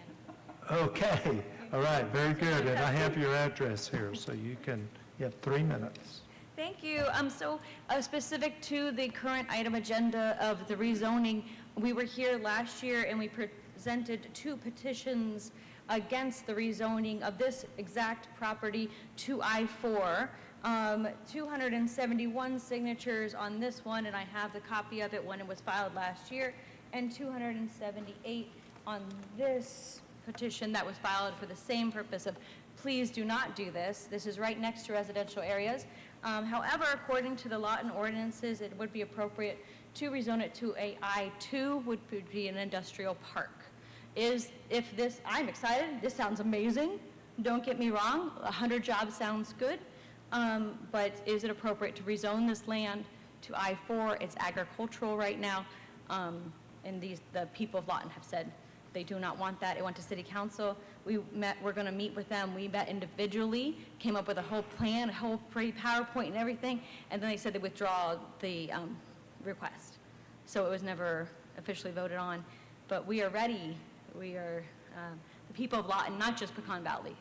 I have a map of all the people within your wards that agree that it should be denied. So we ask that you also deny it for I-4. Okay, is that all for you? Okay, thank you for coming. Thank you. Okay, council, do you have questions for Richard? Richard, what are you looking for here? Direction to rezone? Actually, you're directing staff to rezone to begin the process to rezone the property. And we're just going to start that process. Just kind of what we talked about here, it actually starts the transparency process to get it going. Okay, I think Mr. Gill has a motion. Mayor and council, I'd like to make a motion to direct the staff to initiate the rezoning process to change the zoning on the 320-acre tract of land located west of Northwest Goodyear Boulevard and 97th Street and north of what would be the extension of West Gore Boulevard from A1 to I-4 to include processing a use permitted upon review for the proposed project if determined to be necessary. That's my motion. Okay, is there a second? Second. Do we have a second? Discussion. Please vote. Oh, Ms. Williams. I guess I should have asked when he was up here. Your concern is it some kind of air quality or something why you don't want it there or what? Us? Yes. Allowing it to be I-4 is the highest heavy industrial. That allows any heavy industrial, such as a power plant, whether they're just 3D printing, do they need I-4?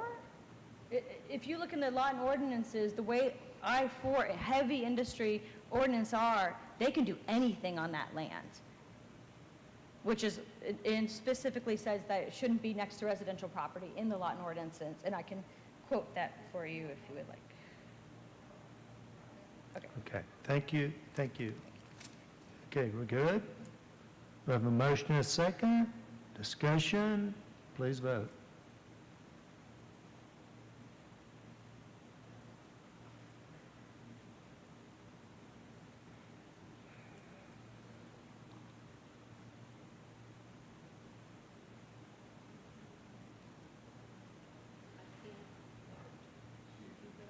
Help her.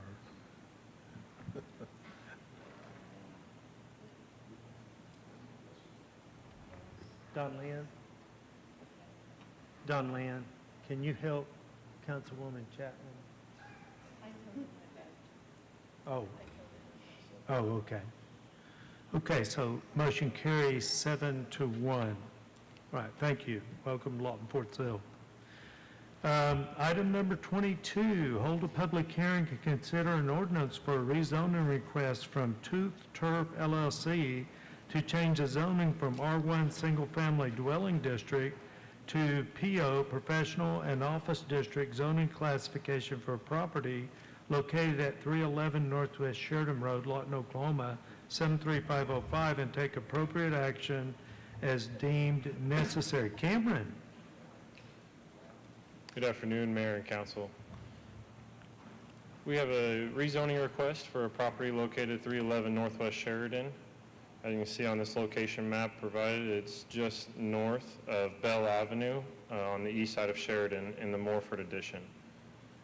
Aerial of this existing property showing that the dentist office is on the south.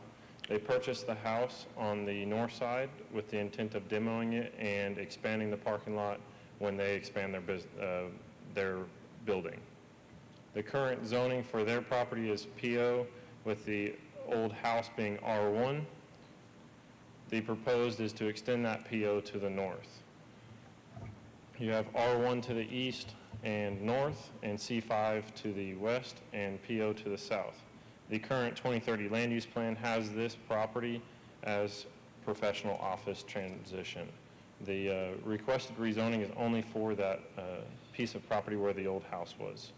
As you can see on this existing site plan, it shows the house with the new proposed site plan showing the extension of the parking lot. This was noticed to 22 property owners on May 20th and posted in the Lawton Constitution on May 25th. We received no phone calls for or against this item. The Planning Commission held a public hearing on May 15th and recommended approval to the rezoning with a vote of 7-0, with the condition that the required screening fence along the east property line that abuts the alleyway be 8 foot tall.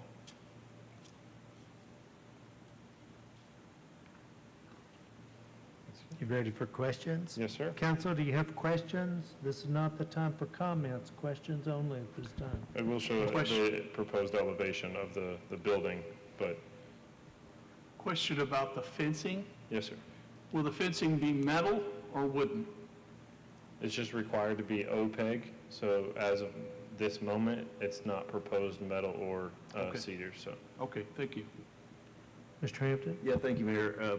Cameron, what kind of business was going?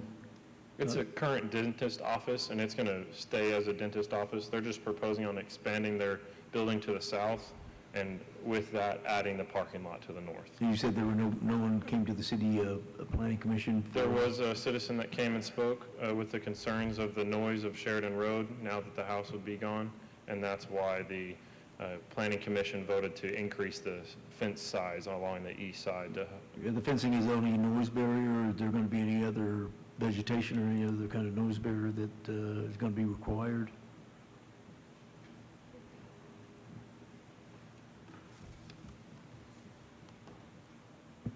There's also a tree buffer required per city code since it abuts R1.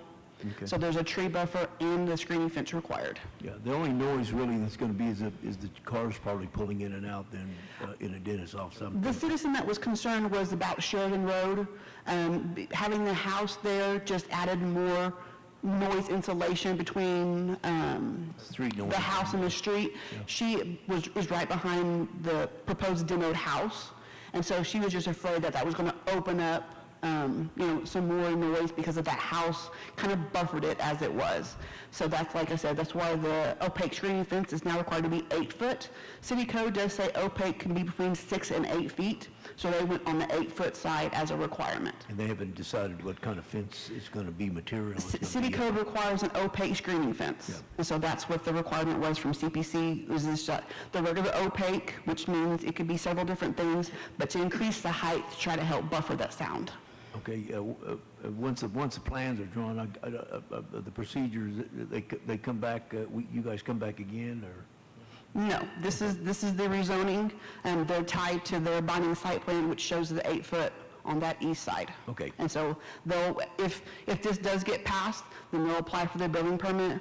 We'll review it to make sure it does meet, what they said they would do for CPC, and if it's the wish of the council to do that, and then move forward. Have plans been drawn up yet? No plans have been submitted yet? Yeah, this is the proposed site plan, and then this is the elevation. So they're just extending their dentist office to the south, which is taking up their existing parking, so they had to make room for it somewhere, so they're shifting the parking to the north. Okay, thank you. Yes. Yes, Ms. Williams. What did the planning commission vote? What were their votes? Their vote was 7-0, recommended approval with the condition that they increase the fence up to 8 foot. Okay, seeing no other questions, I'm going to open the public hearing. Anybody wishing to speak on this item, please come forward. Seeing no one, I will close the public hearing. Council, what's your preference on this ordinance? Mayor, I move to approve with the reading of the ordinance as title only. Okay, I have a motion to approve and waive the reading of the ordinance and read the title only. We have a second. Is there any discussion? Please read the title.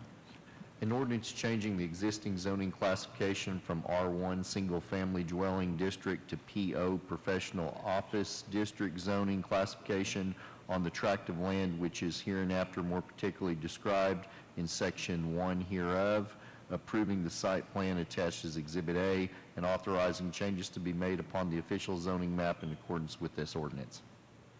Please vote. Mayor, I just wanted a clarification on the motion, whether or not that is with the condition or without the condition of the fence being increased to 8 foot.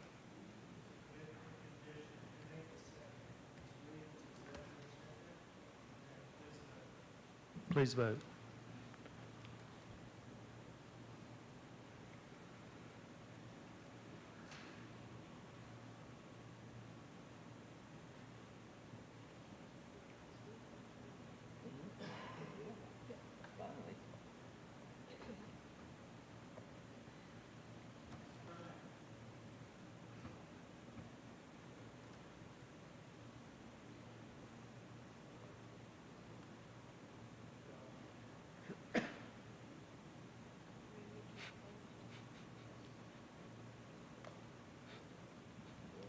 Okay, motion carries 8-0. Bringing up item 23, hold a public hearing and consider a resolution for an amendment to the 2030 land use plan requested by Arcakita Enterprises, Inc. to change the land use plan from residential high density to commercial for the properties located at 2102 Southwest A Avenue and 2101 Southwest B Avenue, Lawton, Oklahoma 73501, and take appropriate action as deemed necessary. Cameron. Yes, sir. This is another companion item for the next item. This is an amendment to the land use plan. The next item is the request to rezone this property. This is located between A Avenue and B Avenue, just west of 21st Street. This is lots 1, 2, 15, and 16. As you can see on the aerial, the land is currently vacant where residential houses were demoed in the past.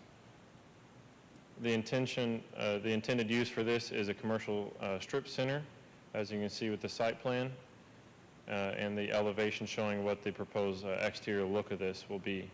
The current zoning for this area is R4, with the surrounding area being R4 to the west and east, C4 to the north, and C5 to the south.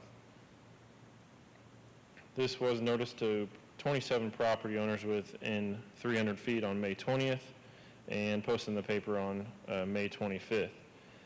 This property was requested for rezoning in the past. It was brought to the City Planning Commission May 14th, 2024, where they recommended to deny the rezoning because the request was C5 commercial.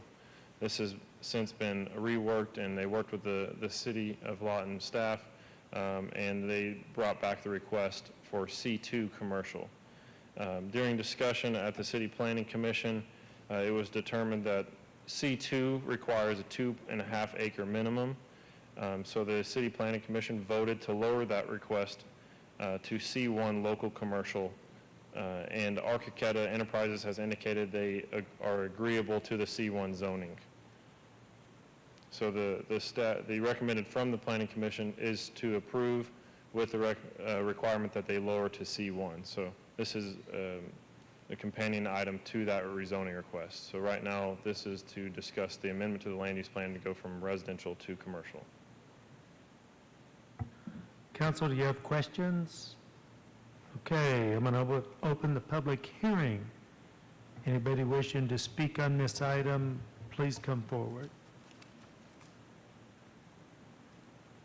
Seeing none, I will close the public hearing. Council, what's your desire on this resolution, or do you have questions or comments? I have a question. Yes. I saw on here, so they're wanting to put a strip mall, commercial strip mall in this area? Commercial strip office facility. Yeah, I think that to the west, to the west is some commercial strip malls, but in between this property and that property, there's a apartment complex, if I'm not. Yes, sir. Yeah, on the aerial. Right, and then I think that whole third of that block all the way over to C is empty space, but there are, is it residential spaces that are houses that are right across the street, correct? Yes, sir. Yeah, I see it. I'm just going to verbalize it to make sure. Thank you. And during the CPC, I think that those are rental properties there, if I'm not mistaken. I'm not sure on that information. I'm familiar. I believe they're some of those are rental property, but there is residential houses there. Did you have something that you want to?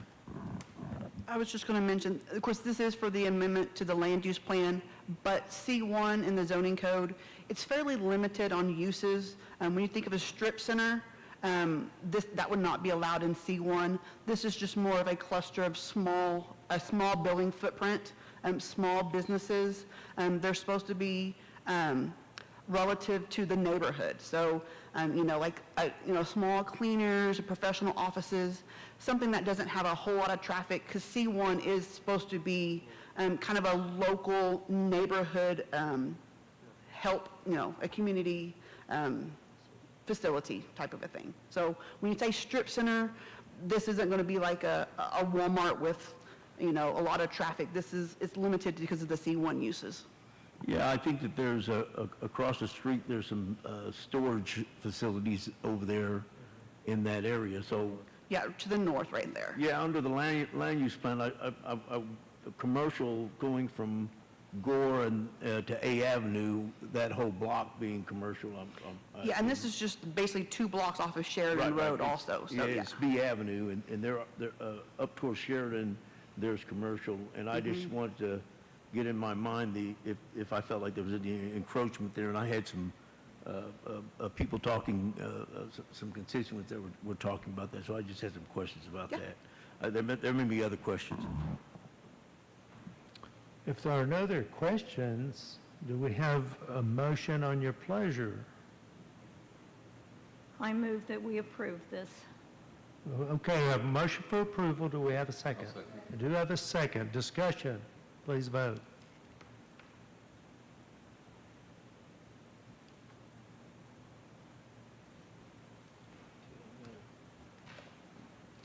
Motion carries 7-1, bringing up item 24. Hold a public hearing and consider an ordinance for a rezoning request from Archiketa Enterprises, Inc.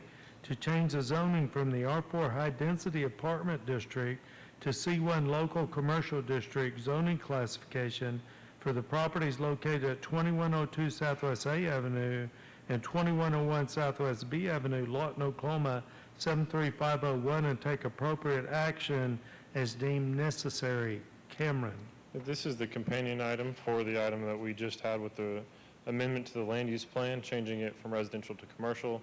This is the rezoning for that from R4 to C1. The applicant had originally requested C2, but is with the CPC's recommendation to go down to C1, and the applicant has agreed that that works for them. Council, do you have questions before I open the public hearing? Seeing none, I open the public hearing. Anyone wishing to speak on this item, please come forward. Max Sassine. Max, what's your address? I'm representing Remax Professionals, 1701 Cash Road. Go for it. So this property it was R4 now, but it actually had housing units on it at one time.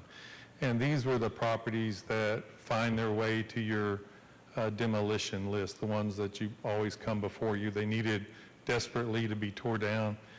They did not come to the city for a requirement. This property was purchased. This purchasers removed the ugly, and now we just have vacant land. And so we worked with the city to come up with a plan focusing on low density. So it's high density residential apartments, lots of cars, lots of bad things in these particular ones, but that's all gone now.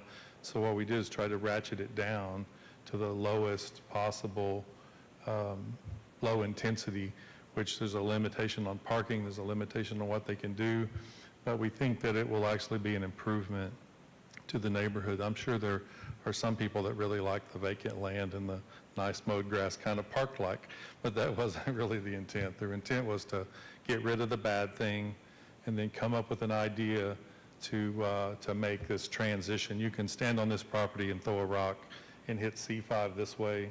You can throw a rock and hit C4 that way. So we think the C1 is appropriate. Thank you. Is there anyone else that'd like to come and speak? Seeing none, I'll close the public hearing. Council, you have any discussion on this? I think it's really going to be a nice addition to the neighborhood. Do I have a motion or? Motion for approval? Okay, let's see. This is an ordinance, so you're waiving the reading of the ordinance and reading the title only. That's your motion, right? And Mr. Warren seconded that. Is there discussion? Please read the ordinance. Read the title. An ordinance changing the existing zoning classification from the R4 High Density Apartment District to C1 Local Commercial District zoning classification on the tract of land which is hereinafter more particularly described in Section 1 hereof, approving the site plan attached as Exhibit A, and authorizing changes to be made upon the official zoning map in accordance with this ordinance. Please vote.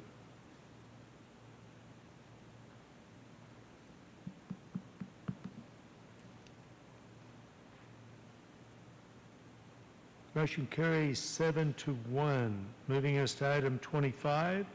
Consider discussing site plan deficiencies related to the property located at 1 Northwest Sports Hill Boulevard and determining whether binding site plan should be modified per process outlined in city code.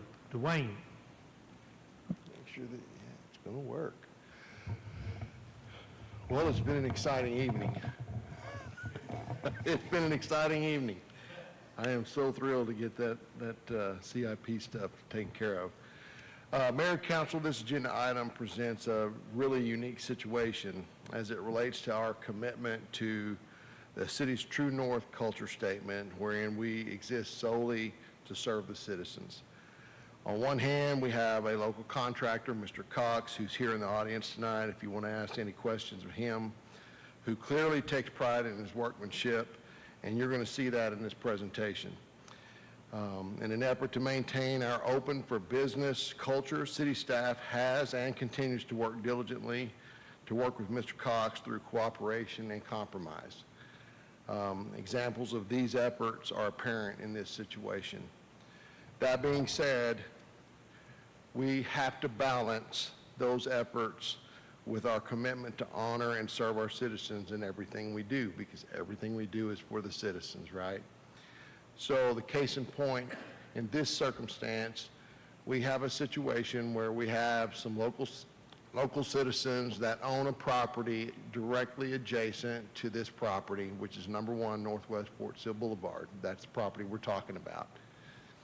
Mr. Cox has been renovating this structure for some time now, and you're going to see in the presentation the fruits of his labors on this, because it really is an amazing project.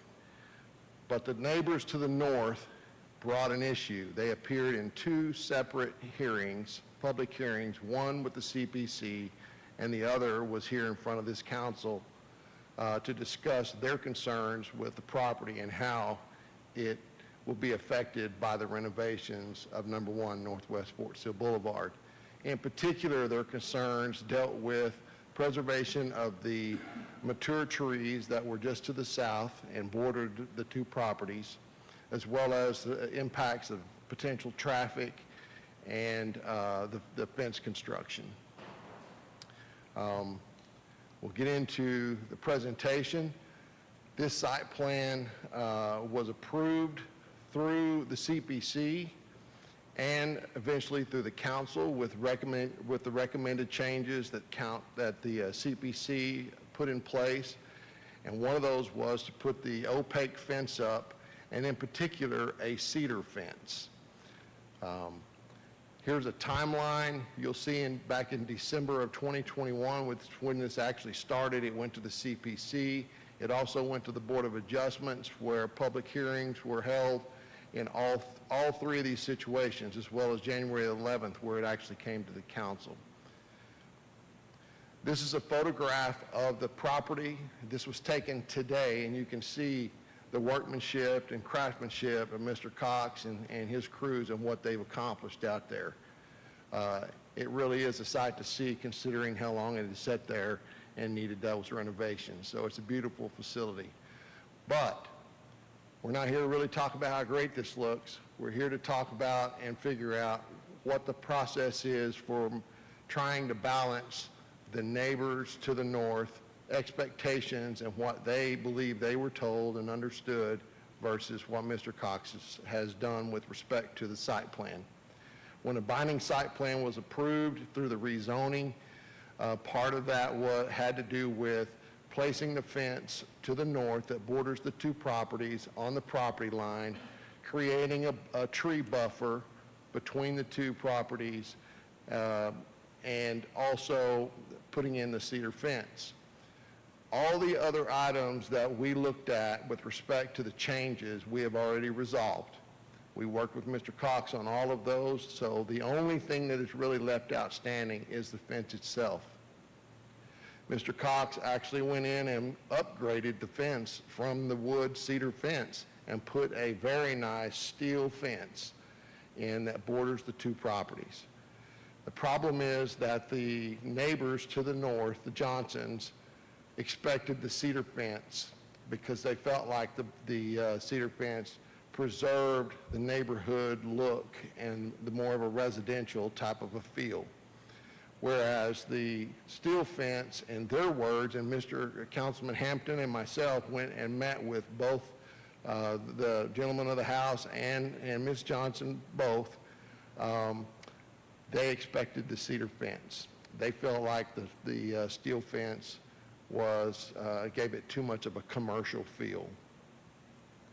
Now, when we spoke with the contractor, Mr. Cox, we learned that from the original site plan that he submitted and that was approved, the plan was to put the fence on the property line. The problem with it was, in order to preserve the trees that the Johnsons wanted to preserve, he had an option there. And that option was cut them down, which we weren't going to do, or he wasn't going to do, or he moved the fence. So he moved the fence about 2 to 3 feet over onto his property to preserve those trees. And when he did that, it crowded in, got closer to his concrete parking area. So now there's no room to put a tree buffer on his side of the fence. So he wants to use, and we've approved, the use of the existing trees on the back side of the fence to serve as that tree buffer. And he's agreed to go ahead and put in additional evergreen trees to help meet the intent of the tree buffer. The problem is the Johnsons want to see the cedar fence. And we're at a situation where we are trying to balance open for business and accommodating the contractor, who I believe has stepped up, went above and beyond to put this fence in, along with the desires of the constituents, Mr. Hampton's, who wants to see the cedar fence. So we need, we're kind of in between here, and the situation really calls for this body to weigh in on what you would like to see us, how to move forward. Mayor and council, I also worked on this project with Dwayne and Alan. Probably, I should have as much to say about it as anybody because I lived there over 70 years. I'm very familiar with that property, and it looks really great today. Beautiful piece of property. There were some things done that enhanced it. Opaque fence, for example, is one of those things that metal or wood or other materials would meet code. But working with the Johnsons, I know Councilman Hampton did work with them, everyone came to an agreement, so we were ready to move on with this. I think that the contractor, Mr. Cox, wanted in some sort of writing and approval from the council that if he did these items, then he could get his occupancy permit. And I don't blame him at all. As a contractor, I wouldn't do anything without something in writing that says I will get my occupancy permit. So based on all of that, and in accordance with the True North statement, I make a motion to approve the installation of the steel fence as a minor change to the building site plan under the conditions that the contractor installs cedar fencing all along the north side of that fence. And that can be something that could be screwed on, glued on, and screwed on. All right, over the middle, it would just be a matter of adding cedar to that fence. And this would make the Johnsons happy, and it would make the city happy. So I do make that motion. Do you make a second? Yes, Mayor, I would make a second. I do have to agree that the property looks fantastic and the craftsmanship and everything. As was said, the stipulation is between the two occupants in that area, but it does look good, and I second that motion. We have a motion and a second discussion. Mr. Warren. Just two things. One is I need to put in a work order for my monitor but I was turned around trying to read and see what was happening, and I didn't hear that motion. What was the actual motion? Okay, we'll read it again. I made a motion to approve.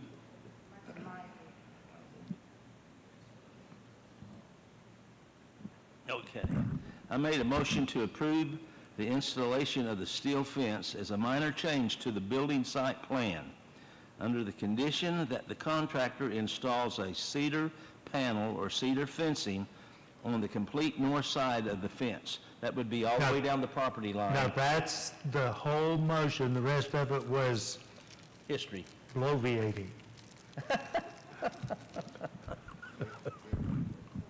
Are there other questions or comments? Mr. Smith? At the end of the day, and of course, going by and looking at the property, and seeing that it is done well, at the end of the day, it just seems like it is an added expense to Mr. Cox to add the cedar. When you said yourself that what he did was over and above what was required, I guess my challenge is that if it's done, if it's over and above, then why do we add an extra burden to Mr. Cox? That's just my concern. Okay. I'll answer that saying this, that on the site plan, it was a cedar fence to begin with. On the final approved plans, It was also presented to the Planning Commission to be a cedar fence and approved as a cedar fence. Normally on an opaque fence, this wouldn't happen. It could be either or, but because that at the Planning Commission meeting, it was stated, and I believe to the neighbors as well, that it would be a cedar fence, and that's what they would like. So we have the discrepancy as a city to try to work with the contractor, Mr. Cox, and have him put in what he said he would, or we could turn it down. So it makes better sense, and in the spirit of the True North statement that we push all the time, to go along and have Mr. Cox put in cedar panels just on that segment of the fence to keep the neighbors happy, to do what he said he would do, and to also make it as least expensive for him as we can, and get his occupancy permit. Wouldn't you say that's correct? Yes, sir. Okay, thank you. Ms. Chapman? I just want to clarify, this is with Mrs. Johnson's agreement. She's happy with this proposal? Yes, ma'am, that is Okay. correct. Thank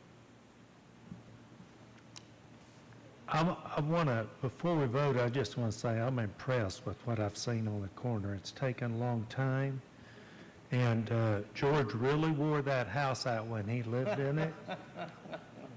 But I want to tell you, it's beautiful, and it's such a nice addition to the city, and I appreciate the neighbors, the council members, the staff, in being a great example of working something out in the True North statement. Mark, it's beautiful. Thank you for making an improvement in our city. Please vote. Yeah, come on down. Before we vote, please hold that vote. Mark Cox. Thank you for your time.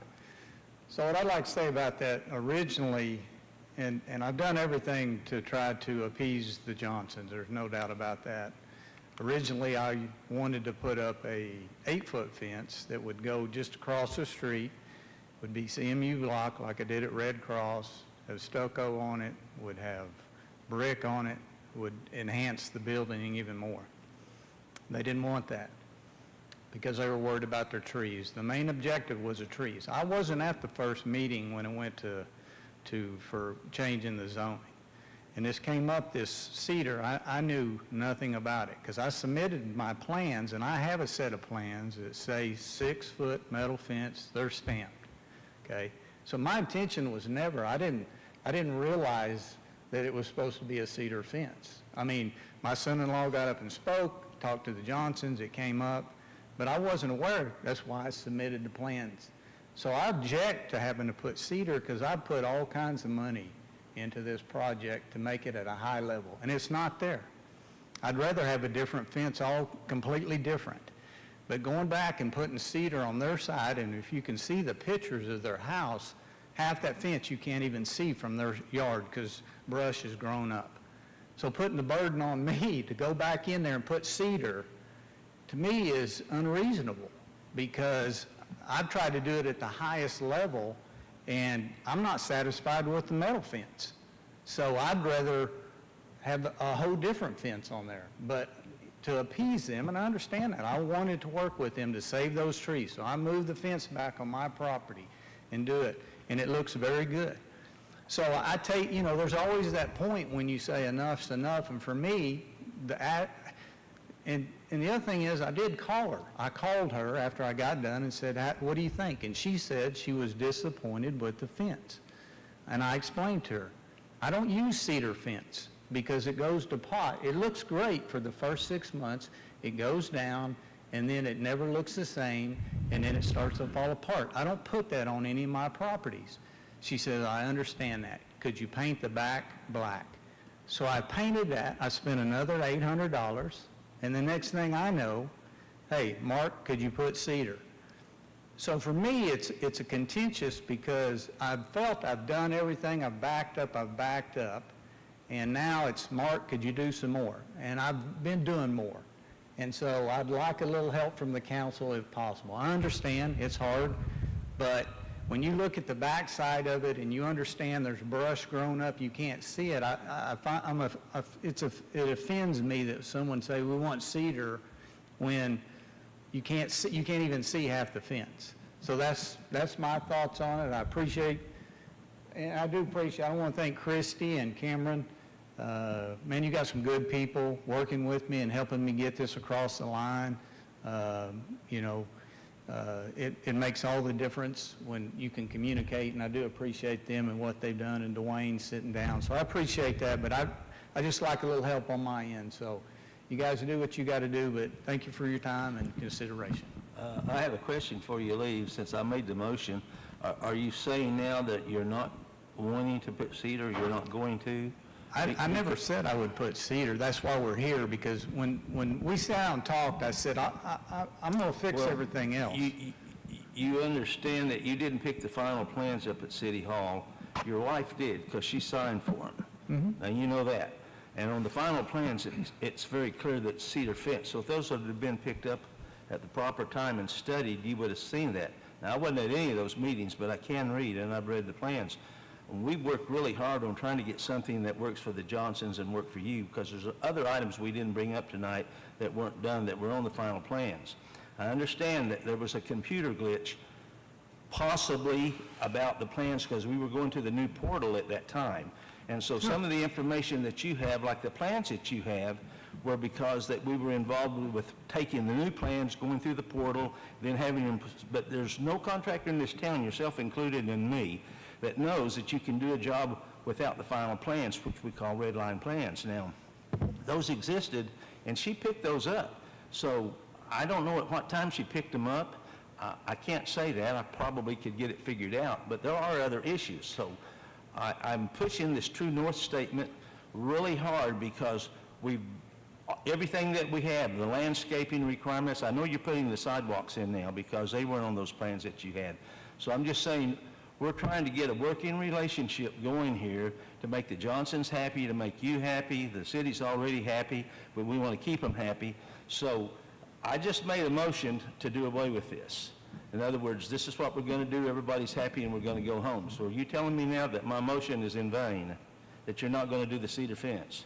Because if you're not, then we've got to change this whole system that we're going through. And I agree, George, but I've got a set of stamp plans that show a 6-inch metal fence from the city. So I'm telling you, on my end, I submitted, and then I received back stamped that said, this is a binding site plan.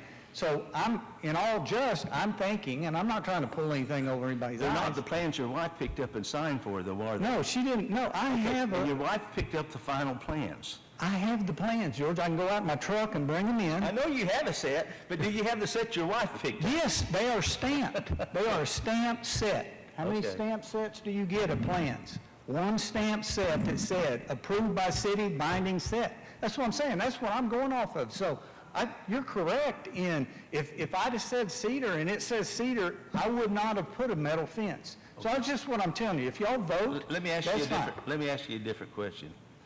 If we vote and pass this, are you going to put up the cedar fence?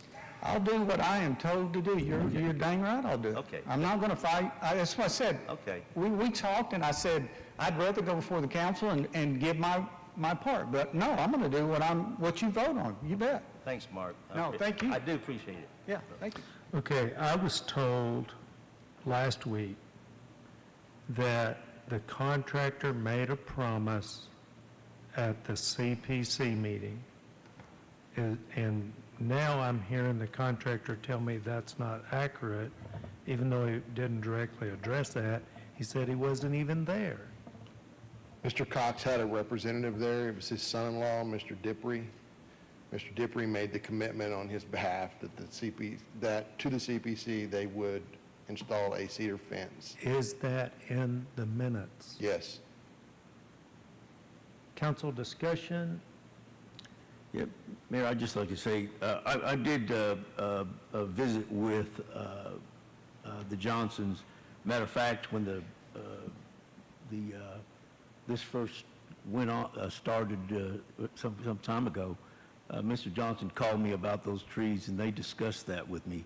The Johnsons have been real ardent about trying to even get Old Town North, that Old Town North district, a historical district put together, and they were the impetus in getting all that done.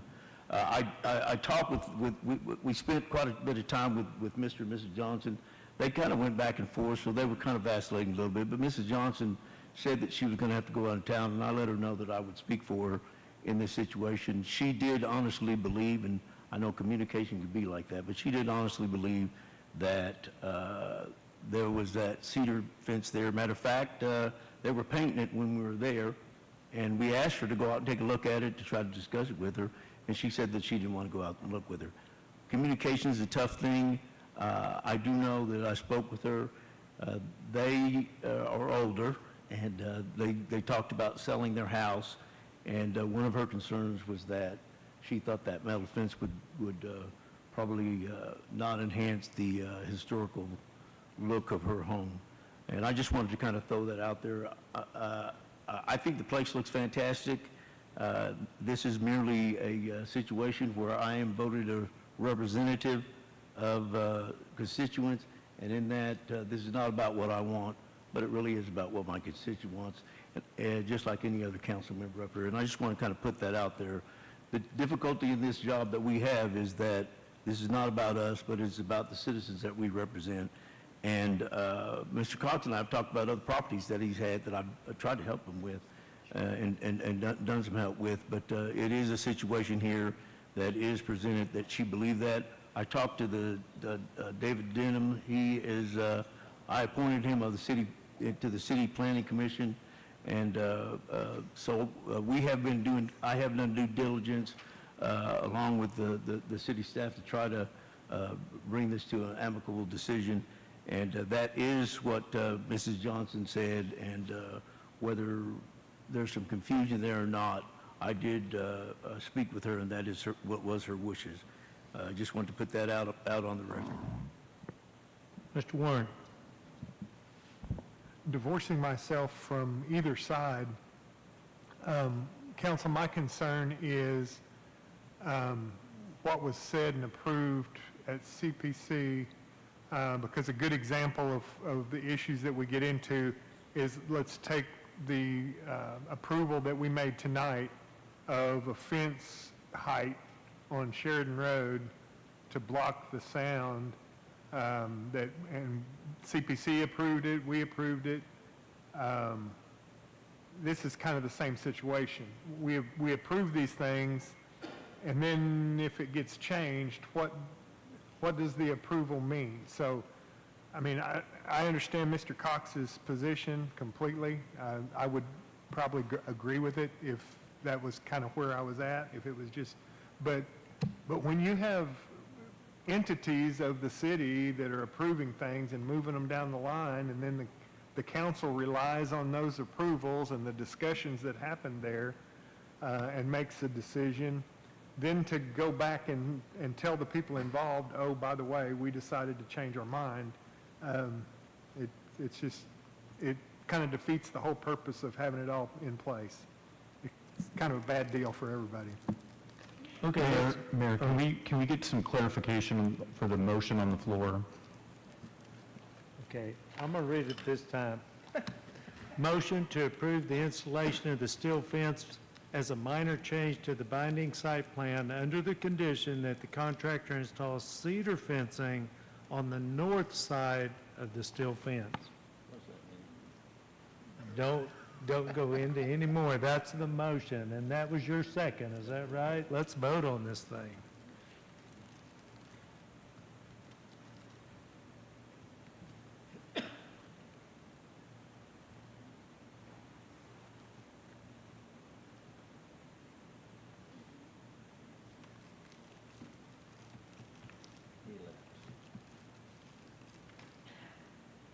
Okay, Mr. Smith, you need to state the reason for your abstention.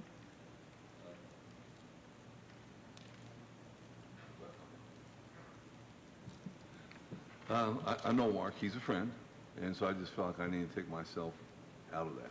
Okay, I don't think unless he's a family member or a business associate that you can abstain on those grounds. Okay. City Attorney? That's correct, or there's a financial I'm correct? interest. Yeah, I believe you're correct. Or a direct financial Okay, interest? I'll do it again. Okay, so just tell the clerk your vote. No.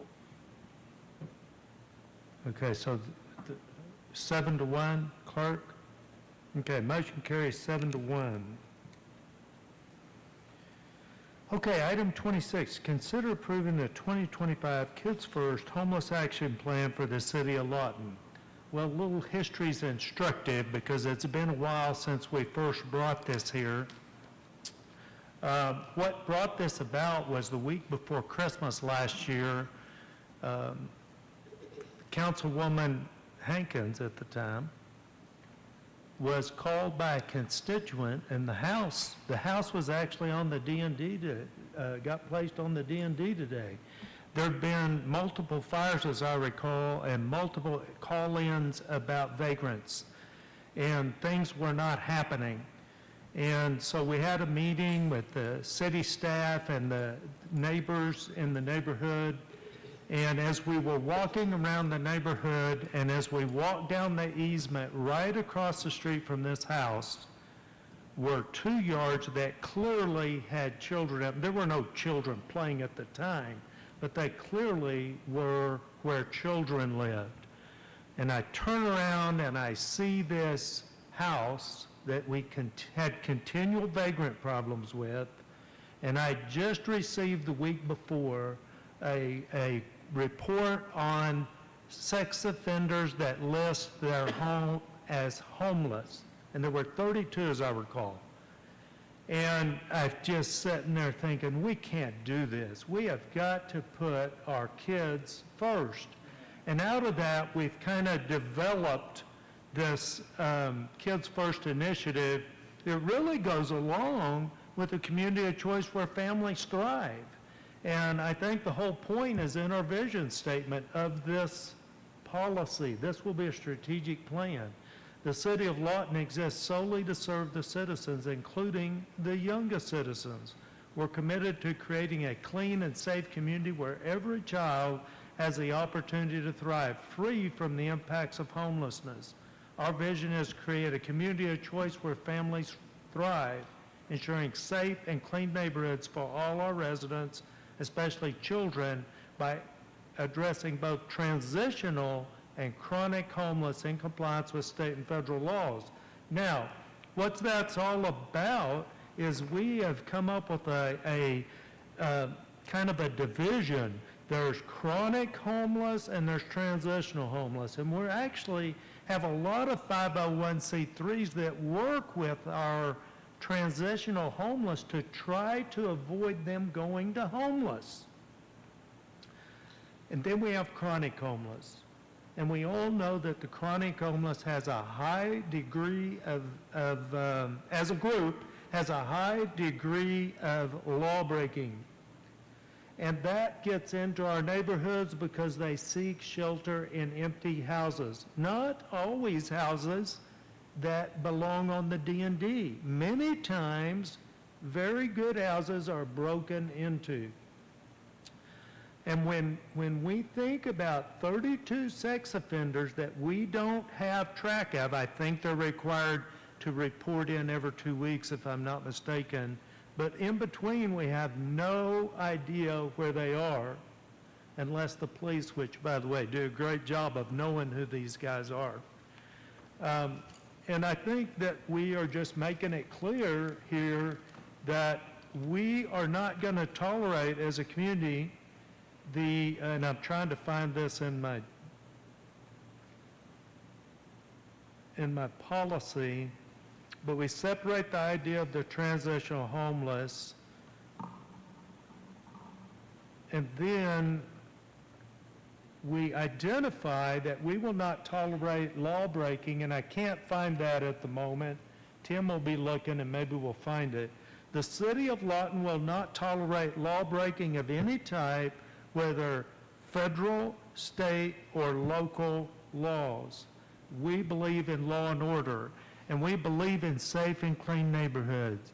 And I guess if I had anything else to say, it would be that children deserve a safe and clean neighborhood to grow up in. And we know the dirtier the neighborhood, the higher the crime. And you've heard me say it because I heard it from a law enforcement individual, and it was when the boards go up, the crime goes up. And we all know that that's true, or at least we believe that that's true. On page 8, our zero tolerance for illegal behavior is where we have that, that actually wasn't it. I had it stated somewhere else, but it's in there.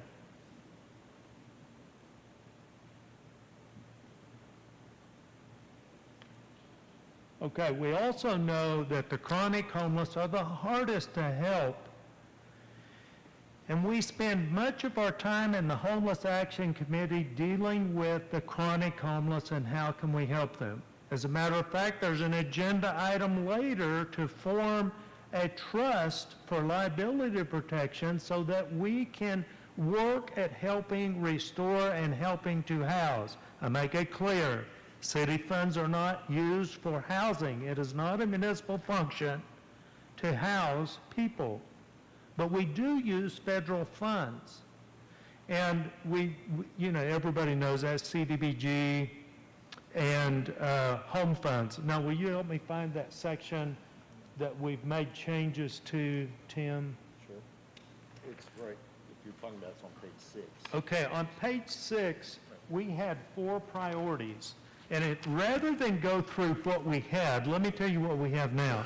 The top priority is youth and young adults 24 and younger, and programs that assist families with children, victims of crime, and the disabled regardless of age. Now, we did that to get in compliance with federal law, okay? That was the necessity of adding the victims of crime, and because we have some programs that we're already working with that take kids to 24 years old, and it is a high-risk area, we decided to make that change. Then priority number 2 are programs that assist families with no children, and then for those funds, programs that assist single adults. So we're really making progress, and we just need this policy to shore up our position to make sure it didn't get away from us. Now, we had this come to council before, and we held it to make those changes and put it back through the committee, and it was recommended for approval with that floor amendment that we just read to you.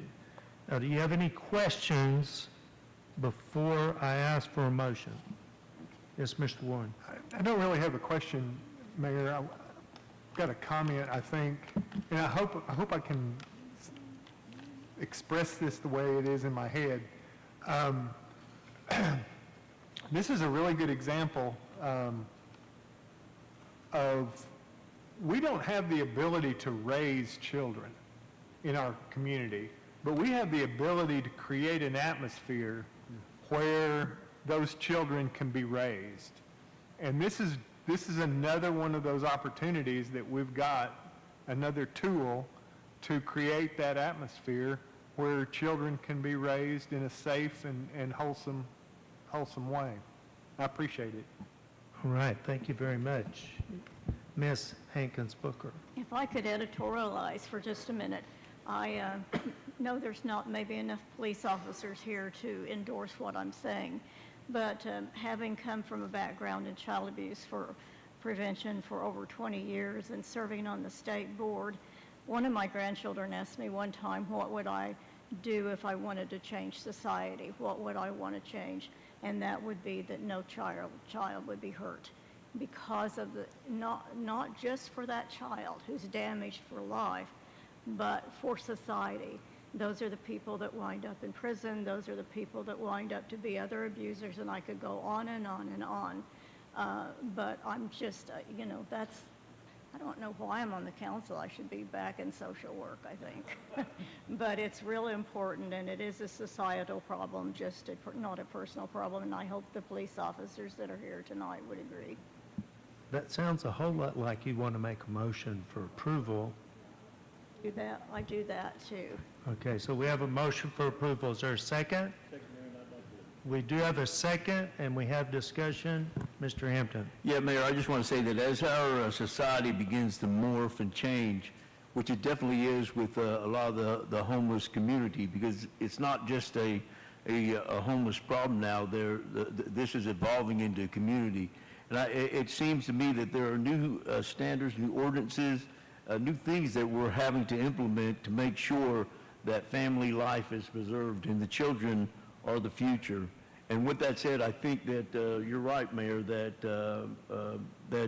it is important that we as the leaders of this community, as Councilman of Ward 8, the Honorable Councilman of Ward 8 said, that we indeed need to begin to implement these things to protect family life here in our community. Any other comments before we vote? Let's vote.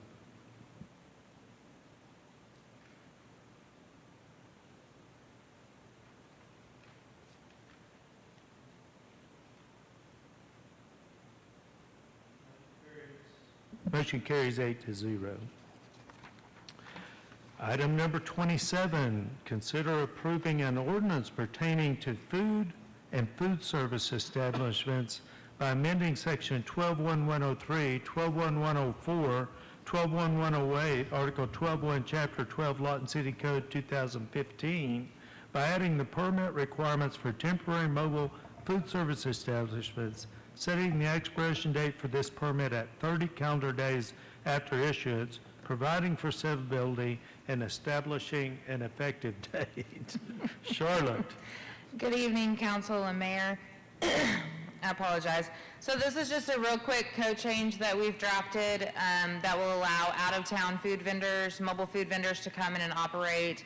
A lot of them don't want to obtain our annual city license, and so this gives them an opportunity to obtain a 30-day permit, and then that way they can operate in town for 30 days to determine if they really want to have a longer license with us. Are you telling me currently for someone to show up at Freedom Fest from Oklahoma City, they have to buy an annual license? No, so if they're tied to a city event like Freedom Fest or Arts for All, we go out and we conduct same-day inspections, and so they have a temporary permit that is just good for the time frame of the event.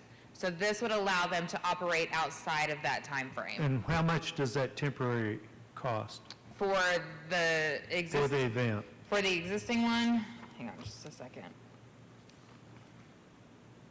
It's $57.50 for the event. Okay, now, I'm for this, but I've got a question. Okay. Because I didn't see anywhere where we said what our peer cities are doing. So Norman actually has the same thing for $50, a 30-day permit. I believe they were the only ones that I saw that had this type of permit. Okay, thank you. Council? Yeah, so the temporary one will go away, and we'll just use this 1 month as a blanket. So they could come in and get the 30-day temporary for the mobile food. We will have to keep the existing temporary per event in place because that one applies for the ones that are not mobile food licenses, like those that come in and set up their tents and cook in the tents. That would still be the temporary that's for the event. Yeah, I think that this really enhances things. I move to approve. Okay, I have a motion for approval. Is there a second? We do have a second. Discussion. Ms. Williams. How much is the 30-day? We're proposing $50. Okay, so a food truck can still get a $7.50, or are they going to be $50 no matter what if they're a food truck? It's $57.50 for the temporary. They can still get the one? Yes. Okay, all right, Yes, thank you. if they just want to do that, they can do that. Questions, discussion, or debate? Please vote. Okay, well, let's waive the reading, read the title. Oh, let's see. Let's see, who made that motion? And you, okay, and when that was your second, there you go. That's your cue. An ordinance pertaining to food and food establishments by amending sections 12.1.103, 12.1.104, and 12.1.108, Article 12.1, Chapter 12, Lawton City Code 2015, by adding the permit requirement for temporary mobile food service establishment, setting the expiration date for this permit at 30 calendar days after issuance, providing for severability, and establishing an effective date. Please vote.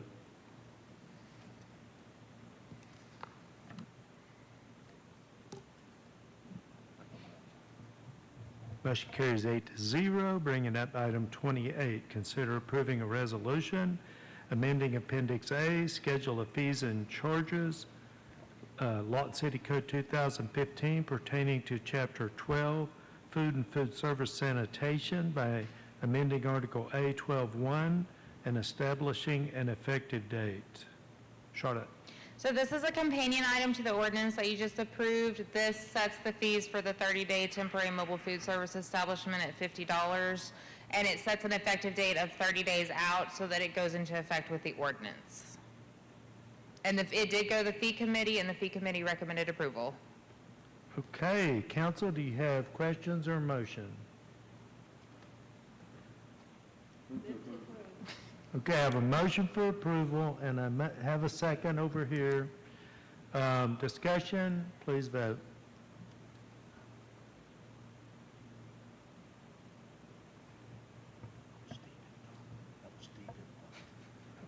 Motion carries 8-0. Item number 29, consider a resolution approving the trust indenture, creating the Lawton Unhoused Trust Authority, providing for appointment of the initial trustees, setting forth the purpose of the trust estate, and powers of the trustees, authorizing the acceptance of the beneficial interest of the trust by the beneficiary, the City of Lawton, making any floor amendments council deems necessary, and authorizing the execution of the trust indenture as appropriate. City Manager.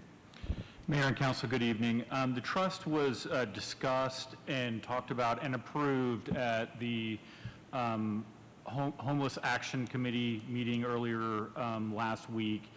There is a change. So initially, I think it was approved for 8 or 9 trustees. I can't remember the exact number, but the trust indenture before you has 3 trustees. We wanted to make it just council members.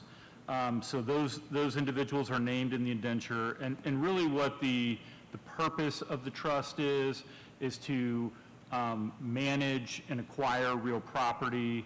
And the mayor discussed earlier, we wanted to shield 501c3s and other actors in this space from liability. This is a good way to do that by creating a separate legal entity to manage this process, to acquire the land that a lot of the homeless are living on right now, the unhoused.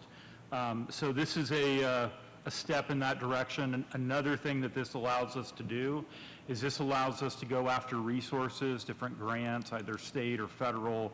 Having a trust authority set up puts us in a better position to go after those additional resources. So subject to your questions, that's all I have. Questions? Okay. How about motions? I move we consider this and do this. Okay, we have a motion for approval. Is that making you second it? Yes, I did. Okay. Discussion? Let's vote.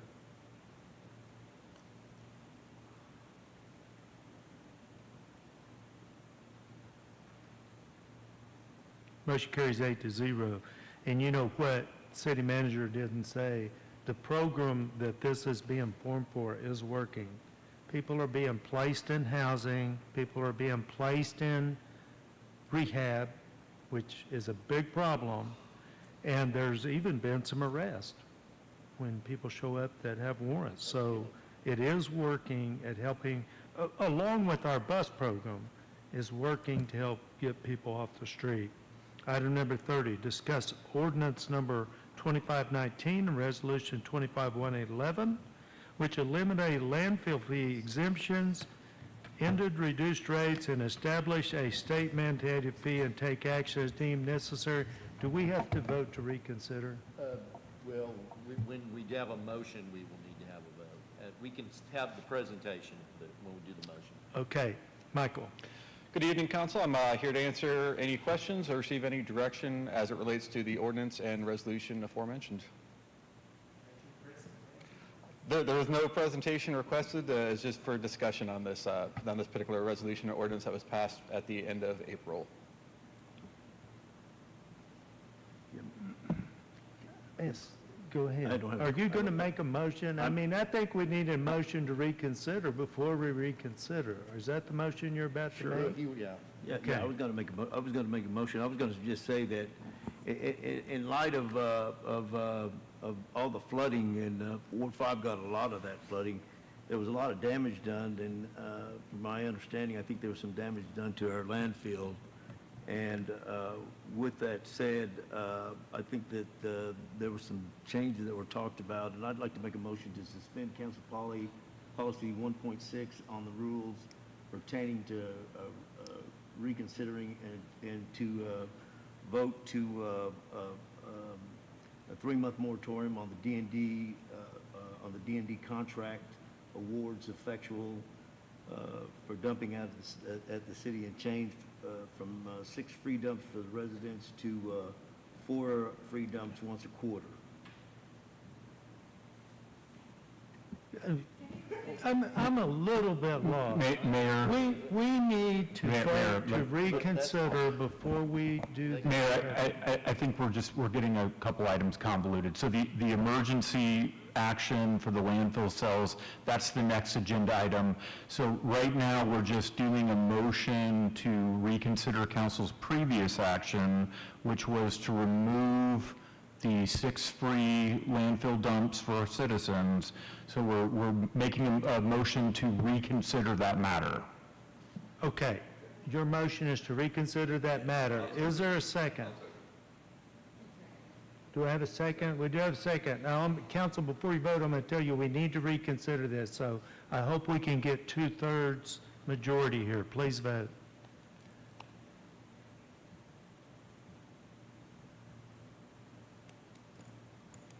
Okay, we have 8-0, so now we can reconsider.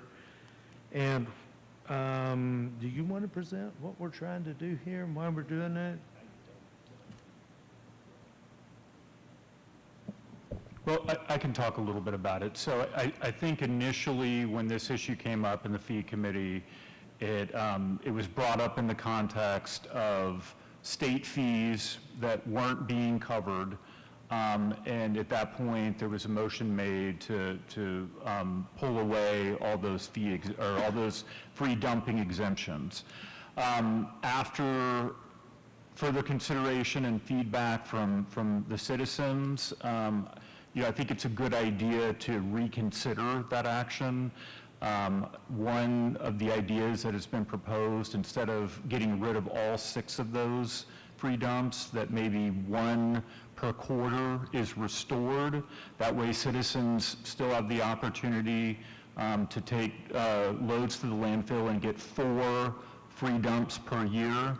I would also add, though, that in addition to potentially restoring these free dumps, citizens get bulk waste pickup once a month, so there's no change in that. We do have trash off events twice a year now, so those opportunities remain. So I think that is what's being considered. I think if we restore some of those, but not maybe back up to the level of the 6 that we had, we can still get after some of those state fees. And I don't think it's as much of an issue if we just continue to monitor it and make sure that those are tracked, and we give our citizens that opportunity. Okay, why don't you tell us a little bit about, I'm hearing that this next item's what that's all about, that we have limited space in the landfill right now. We may need to put a pause on D&Ds. Can you help us understand that? Yeah, I was going to wait until the next agenda item to talk about that, because that's where the emergency comes up. But if you feel like that's relevant to this discussion, I can talk about that now. No, I see what you're saying, and I do understand your motion better now. And it sounds like what we're wanting to do here is to, I don't know if we can rescind the ordinance. We need to probably direct staff to bring whatever back that you need done. But I think, correct me if I'm wrong, but I think you're wanting to stop the $35 fee, that when it was passed, we didn't have a number associated, and we didn't realize it was $35, basically. Is that not right? Are you wanting to rescind that fee? Well, it's, I think that would rescind the fee for the free dumps, but I think that above that, they were paying that anyways, right? Correct. That was a current item on the fee agenda, and it's been an item on the fee agenda. So essentially, that particular item on the fee schedule exists even after they've received, whether there's 4 or 6 or however many free dumps that the council decides. I got you. So it's the free dump issue. Correct. Gotcha. They paid that anyway, Okay, so. maybe your motion takes care of my question. Do I need to wanna read it again? again? Do I need to go ahead and do the? Well, I think you still need to waive the policy. I think Okay. that's fine. Okay, I move to waive the council policy 1.6 on the rules pertaining to and considering and to vote on changing the 6 free dumps a year to 4 free dumps once a quarter. That's the total? So, 1 a quarter, right? Yeah, 1 a quarter. Okay. And direct staff to bring back proposed whatever amendments we need to do. And direct staff to bring back proposed amendments to allow that to. Now I need a second. Got a second. Discussion.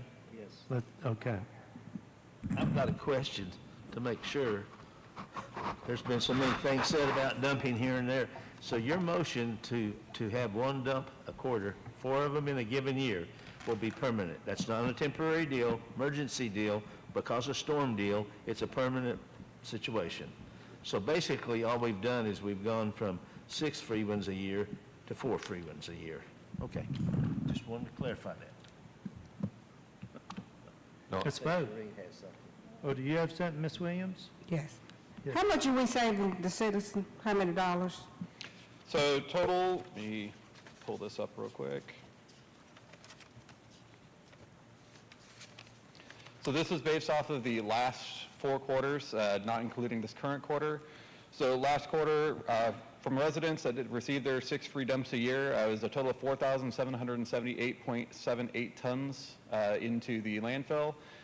Total of $202,856.66 that were not gained from the tipping fee, which is the $28 fee that they currently pay, and then it was $5,973.40 that we did not collect from the state fees.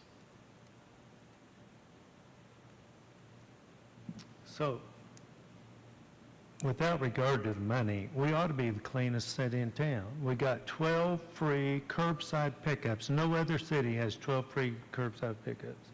We have 6, I think it's fixing to change to 4, free trips to the dump. I'm not sure where all this trash is coming from, that people need 6 or even 4 trips to the dump when we pick up on their curbside 12 times, and I know we're the only city that does that. It's all Ward 5. You got a lot of old stuff in Ward 5. And I know that the staff has plenty to do, but I still think when you look at this, by the way, I hear this, and I think it needs to be looked into, that there's abuses of the free dumps and that people that are remodeling houses use it. I don't know if that's true, it's just what I've heard. But I think if that's happening, we need to do something about it. We've got a landfill that we're going to have to use emergency funds to fix, and you got to charge enough to keep the city running. That's what the fees are about, keeping the city running. So I'm going to ask you to make an amendment to your motion to direct the staff to study this and try to come up with something. Let's see what our peer cities do. I'd like to see some comparisons, and for the matter of the staff having a lot to do, I get it. Maybe we don't put a tight timeline on it or one at all. Would you make such friendly amendment? Well, I'll make that amendment by saying that this wasn't a light thing that I did. I actually studied. There's 13 cities in the state of Oklahoma that run their own landfills, and about 7 of those do offer some type of free dumping. It is no doubt that I think that the city staff with the 2 trash offs, we used to only have 1, now 2 trash offs, and the bulk pickups are there. And I was looking across the street, and my neighbor was cutting limbs, and he had a big old pile of limbs, and he had part of the limbs on the curb, and he was tape measurement, he was measuring it to make sure that he had the right amount, and he was saving the rest for the other. I don't know. I do have a lot of people in Ward 5 that really like going to the dump. We have a trailer stealing problem in my ward. They're just really into going to the dump. But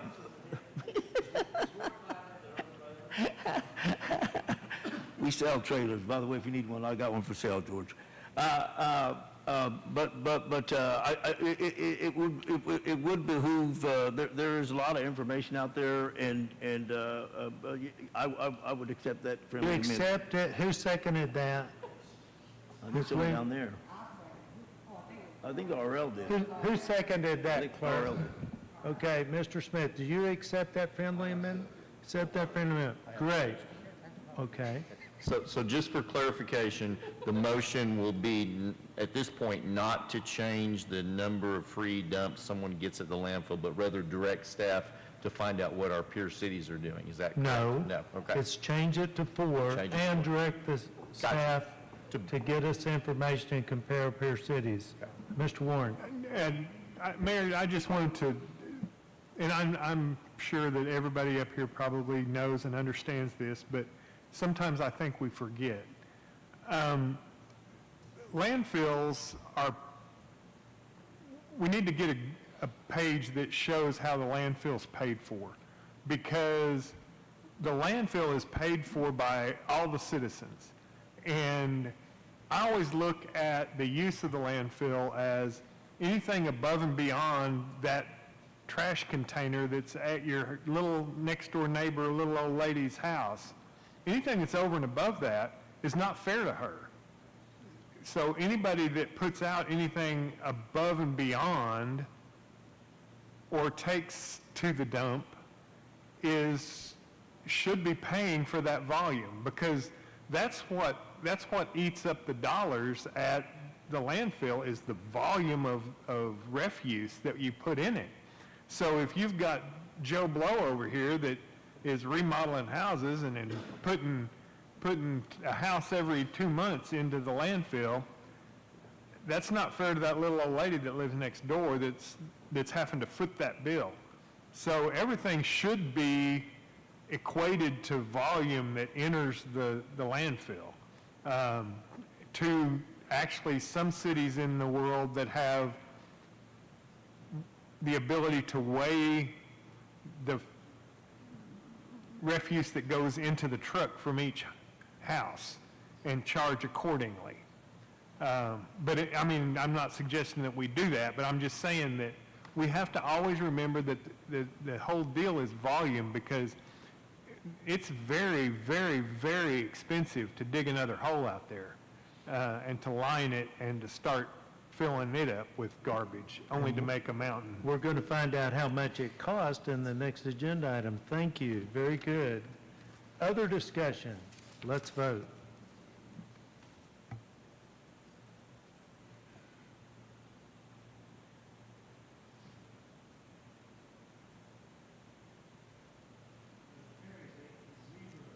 Motion carries 8-0. Bring up item 31. Consider approving a resolution declaring by 2/3 majority vote of the City Council that an emergency exists pursuant to paragraph A of 61 OS Section 130 of state law and paragraph A of Section 10-113 of City Code due to the conditions resulting from a sudden unexpected happening or unforeseen occurrence or condition in situation wherein the public health or safety is endangered due to a recent storm damage caused at the city's landfill, directing staff to take steps necessary to repair the damaged areas and further waiving competitive bid requirements with regard to notice and bids. Michael. Yes, sir. So, long story short, with the rainstorms that we happened at the end of April, beginning of May timeframe, we received a record amount of rainfall in a week timeframe, and unfortunately, those new landfill cells, cells 6 and 7, those were currently empty, awaiting for the certification and permitting process. Those turned into the Lawton Aquatic Center. Prior to the Lawton Aquatic Center officially opening, we had the largest wave pool. Unfortunately, that also means that we can't use that as landfill space at this time. We only have about 4 to 5 months left of current landfill space remaining. So we want to be able to get this project out to bid, and this contract out to bid, so we can get this repaired so that we can then use those landfill cells to... What's the estimated work time to completion? The estimated work time right now is about 3 months. It's still a little bit iffy as far as the exact time frame on it, because there's still water in the landfill cells, so there's a little bit of question still exactly on what damages are out there and how much time that's going to cost. Or time. Okay, you need 2/3 majority to do that, and I'm sure we're going to do that, but I'm also, I'm concerned that the D&D's adding a burden that the landfill can't handle. Can you discuss that? Yes, Mayor. So there's no doubt that the D&D program contributes a lot to the volume in the landfill. So what I would recommend until we can get cells 6 and 7 operational again is to put a 60-day moratorium on D&Ds, so we're not adding extra stress and extra volume to already limited capacity. So if we do that, the timing should work out roughly on par with 3 months, and then we can gin the program up back again once the cells are operational and able to take trash. Okay. Okay, so you want a motion for approval plus a 60-day waiver on the D&D program, and I'll go for that as long as I know those code enforcement officers are working on the tall grass, because I'm seeing a lot of tall grass around town that's making our neighborhoods look bad. They will. Can I get a motion? Yeah, I move to approve that, Mayor, with one comment. Is that, for clarification, is that on, are we still going to have our D&D meetings to demo, and then just suspend the awarding of the contracts? No, we were planning on not having any D&D meetings for the next 60 days. Okay. Yeah, I move to approve. Okay, hold on, lawyers got it. Just one comment. Michael in his presentation said something about getting this out for bid. This will be an emergency where you're actually waiving competitive bidding and with regards to bid and notice requirements, so it won't necessarily be the formal bid that we do when we go under Competitive Bidding Act. And that's because of the emergency and the sudden unforeseen happening, and this is why we need the 2/3 vote. Okay, I need a second.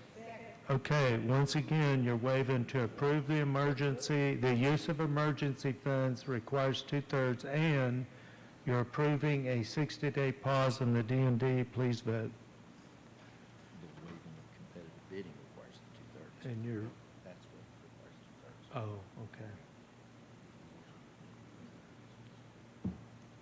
Okay, so that passed 8-0, and the lawyer has corrected me. The 2/3 majority is required because we waived competitive bidding to address the emergency. Thank you. Now we go to the addendum. Discuss the Open Records Act as it pertains to the city of Lawton, including but not limited to the city's commitment to transparency and the impact of high-volume requests on municipal operations. Mr. Gill. I'm just going to talk a few moments about the involvement of our community and our media partners. They have a big influence, they have a big purpose in this partnership of the city of Lawton and our media. You know, the federal government grants license to a lot of our media outlets, TV stations, radio stations, and other things, to be there so that they can inform the people of what's going on and also be a partner in the community. And this has worked within reason for a number of years, but I think sometimes the media abuses some of the tools that they have at their hand, and one of those, of course, being the Open Records Act. There should always be transparency in our city government, and I certainly think that we do that. I certainly hope that we will always do that. But everything we do is out in the open. Our meetings are all out in the open. Of course, when we're on the dais, everyone here can see what we do. But we need a good working relationship with our media. They need to help the city when they can. They need to inform the people what's going on and what we need. And I feel, because lately we've had such an abundance of open meeting requests, and this costs money. All this stuff costs money. And possibly not everyone's aware of this, but under the Open Meetings Act, if a citizen wants information, they have to pay for it. It's not cheap. It takes up time in the office. It takes personnel to do that, to put it together, to do the copies, the supplies. It's not a big thing, but it can turn into a big thing. And I don't sometimes see what the purpose is. Is it really for something that they think is hidden, or is it an imposition of some type? This doesn't always serve the community. It takes a lot of money, and when the city is wasting a lot of money by doing these records and all those things, again, I say, the citizens have to pay for this. Media does not, by law. They don't have to pay for anything at all. They can request Open Meeting Act. They can request any records they want all day long, all week long, and we have that duty to provide those. And it doesn't cost them one penny to do that. So it's really easy to spend someone else's money. So I'm just wanting to make a point that these things can be worked out. If they want certain information or they need to know certain things that they can't seem to find in the open, we can always provide that. We're not hiding anything. This is an open city government. It's transparent. And I would ask anyone that says it's not transparent to show me where it's not. So I just wanted to mention this because we have been overloaded lately with requests for all kinds of different documents. And this is something that, if it's something that we need to present so that they'll have them, we'll be happy to do that. But they also need to be aware they're costing this community money. It's money that can go into roads or parks equipment or different things that the city does. It can certainly be used for better purposes than just making copies and stacking it up and whether or not it's used. So I wanted to say that. Okay, thank you. And we have a citizen that signed a request form before we open the floor up to the council. And the reason that Mr. Gill spoke was he was the originator. So if Martina Davis Prudhomme would please come forward, and you'll have 3 minutes, and I've got your address here, so. I didn't think more than 3 minutes.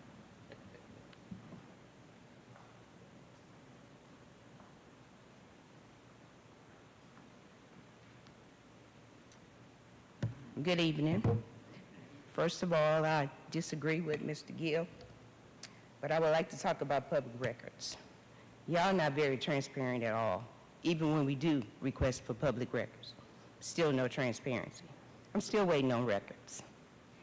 But anyway, we have an app, which is great for getting some information, but I believe this app is primarily designed to give us only the information our city government wants us to have. It feels like it's a deliberate attempt to gatekeep public records, to control the flow of vital information that belongs to us, the citizens. When public information is restricted, it feels like we are being silenced. It makes you wonder if our government is more concerned with its own narrative than with transparency and accountability.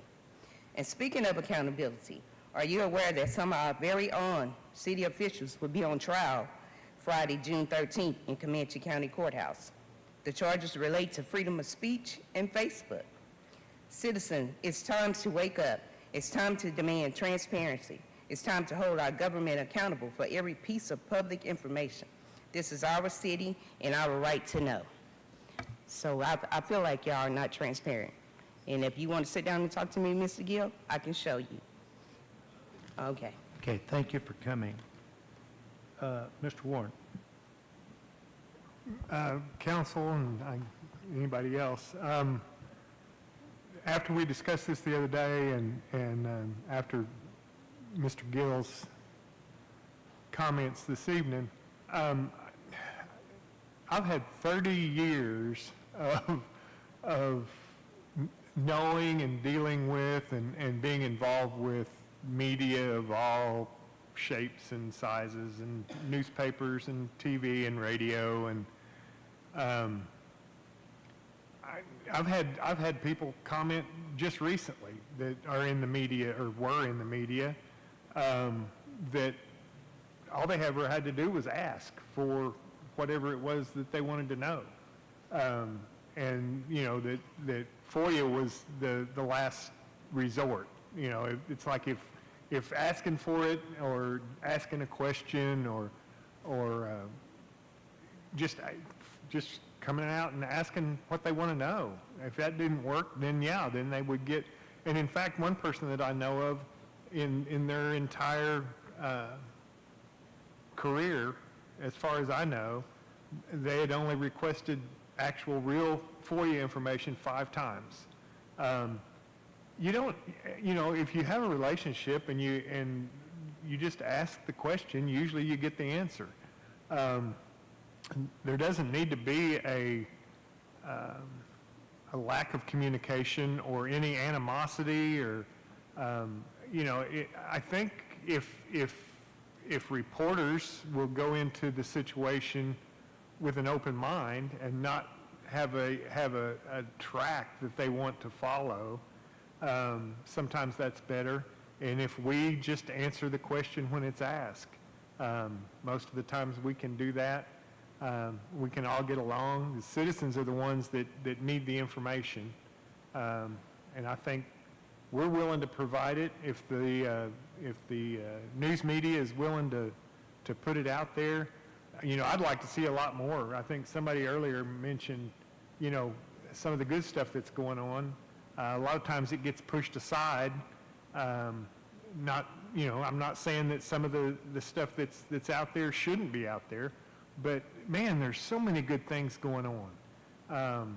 You know, the things that are happening in our youth and adult sports, it's amazing the difference from 3 years ago or 4 years ago, and you don't see that. You just don't see anybody talking about that.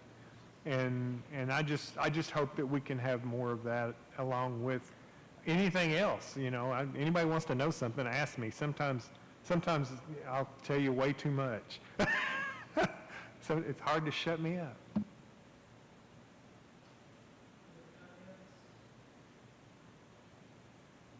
Let me turn this on. Other comments? Okay. I've got, as you can imagine, I have something to say. At no time has this elected body discussed tightening transparency. Our discussions have been about abuses of power and the costs associated. Every elected official here wants the press to watch the government. We are citizens too. It's the policy and practice of this organization to fulfill all requests for information as quickly as possible. I have yet to see otherwise. The press has tremendous power in this country for a reason. And with that tremendous power comes much responsibility. A quick search on the internet reveals that all major journalism codes agree. The greater the power, the greater the responsibility to use it ethically, accurately, and in service of the public interest, not personal interest or revenge. Since every elected official wants the press watching government, is there a way we can move forward together? After all, that would be in the public's best interest. Let me be clear. Our local media has produced excellent work over the years, stories that have informed our citizens and held institutions accountable without trying to sway public opinion. That's the kind of professional journalism our community values and needs. The recent discussion about records requests brought up important questions about professional standards.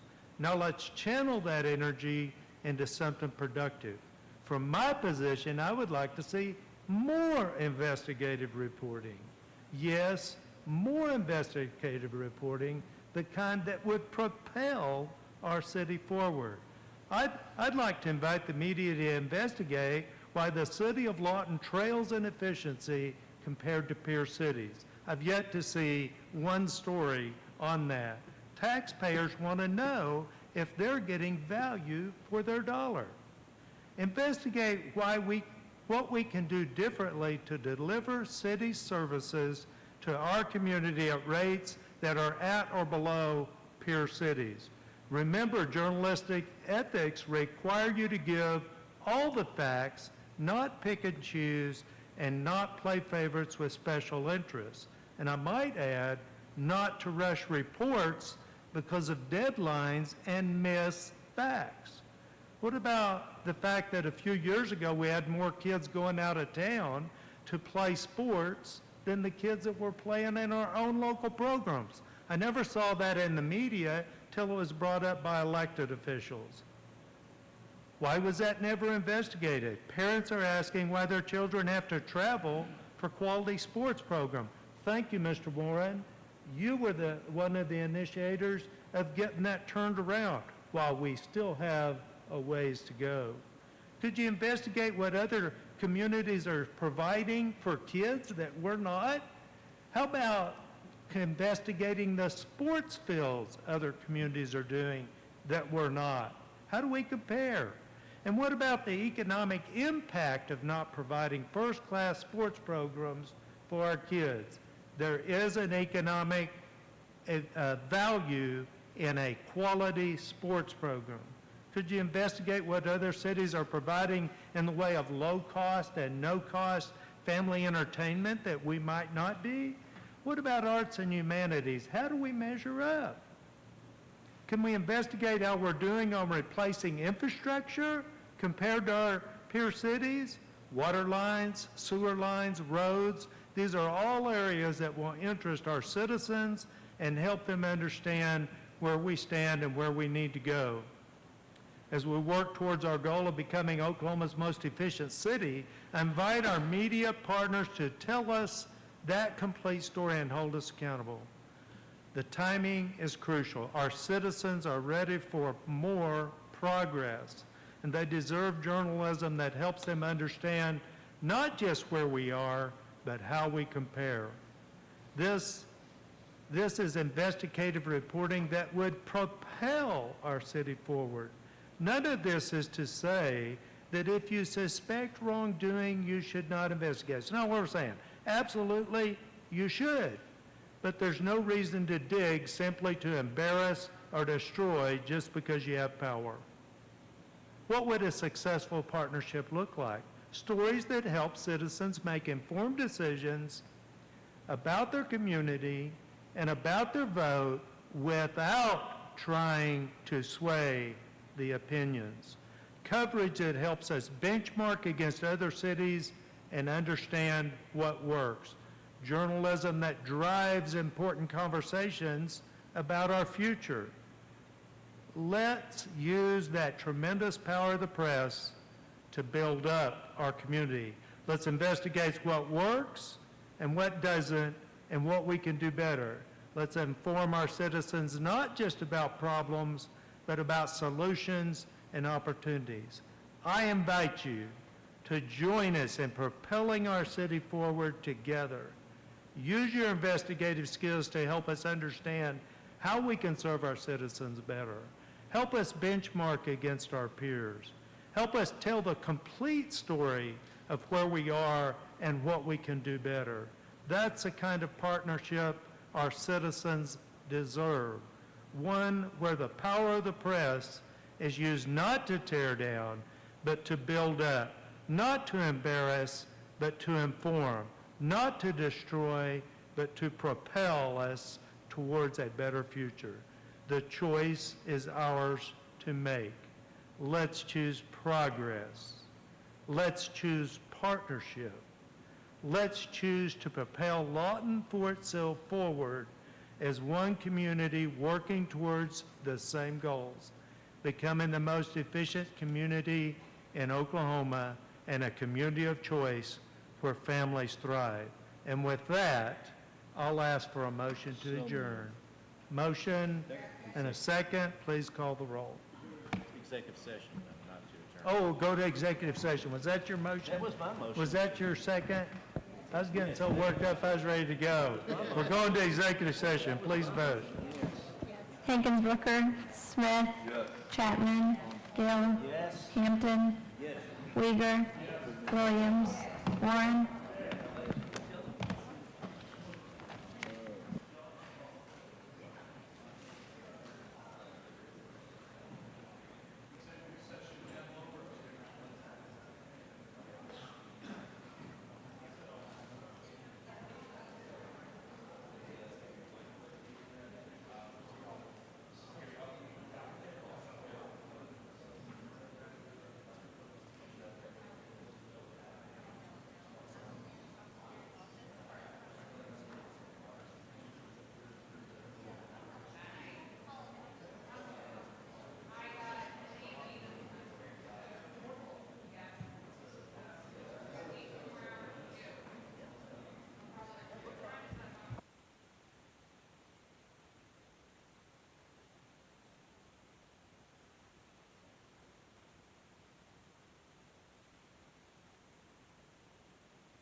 Okay, we are back from executive session. I need a motion to return. I have a motion and a second. Please call the roll. Hankins Booker. Smith. Chapman. Gill. Hampton. Uyghur. Williams. Present. Warren. Item 32, Tim.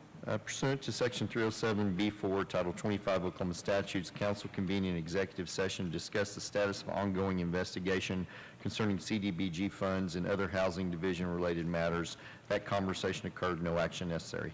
Item 33, Tim. Pursuant to Section 307B4, Title 25 Oklahoma Statutes, council convened an executive session to discuss pending claim for potential litigation involving Sabrina Turner stemming from an incident involving the former City of Lawton Correction Officer. That conversation occurred, no action necessary. Item 34, Tim. Pursuant to Section 307B4, Title 25 Oklahoma Statutes, council convene an executive session to discuss pending action in District Court of Comanche County, titled City of Lawton, Oklahoma Municipal Corporation versus Transforming Hand, Inc., et al., case number CJ 25265. That conversation occurred, no action necessary. Do I have a motion for adjournment? So moved. Second. Motion and a second. Please call the roll. Hankins Booker. Smith. Chapman. Gill. Hampton. Uyghur. Williams. Warren.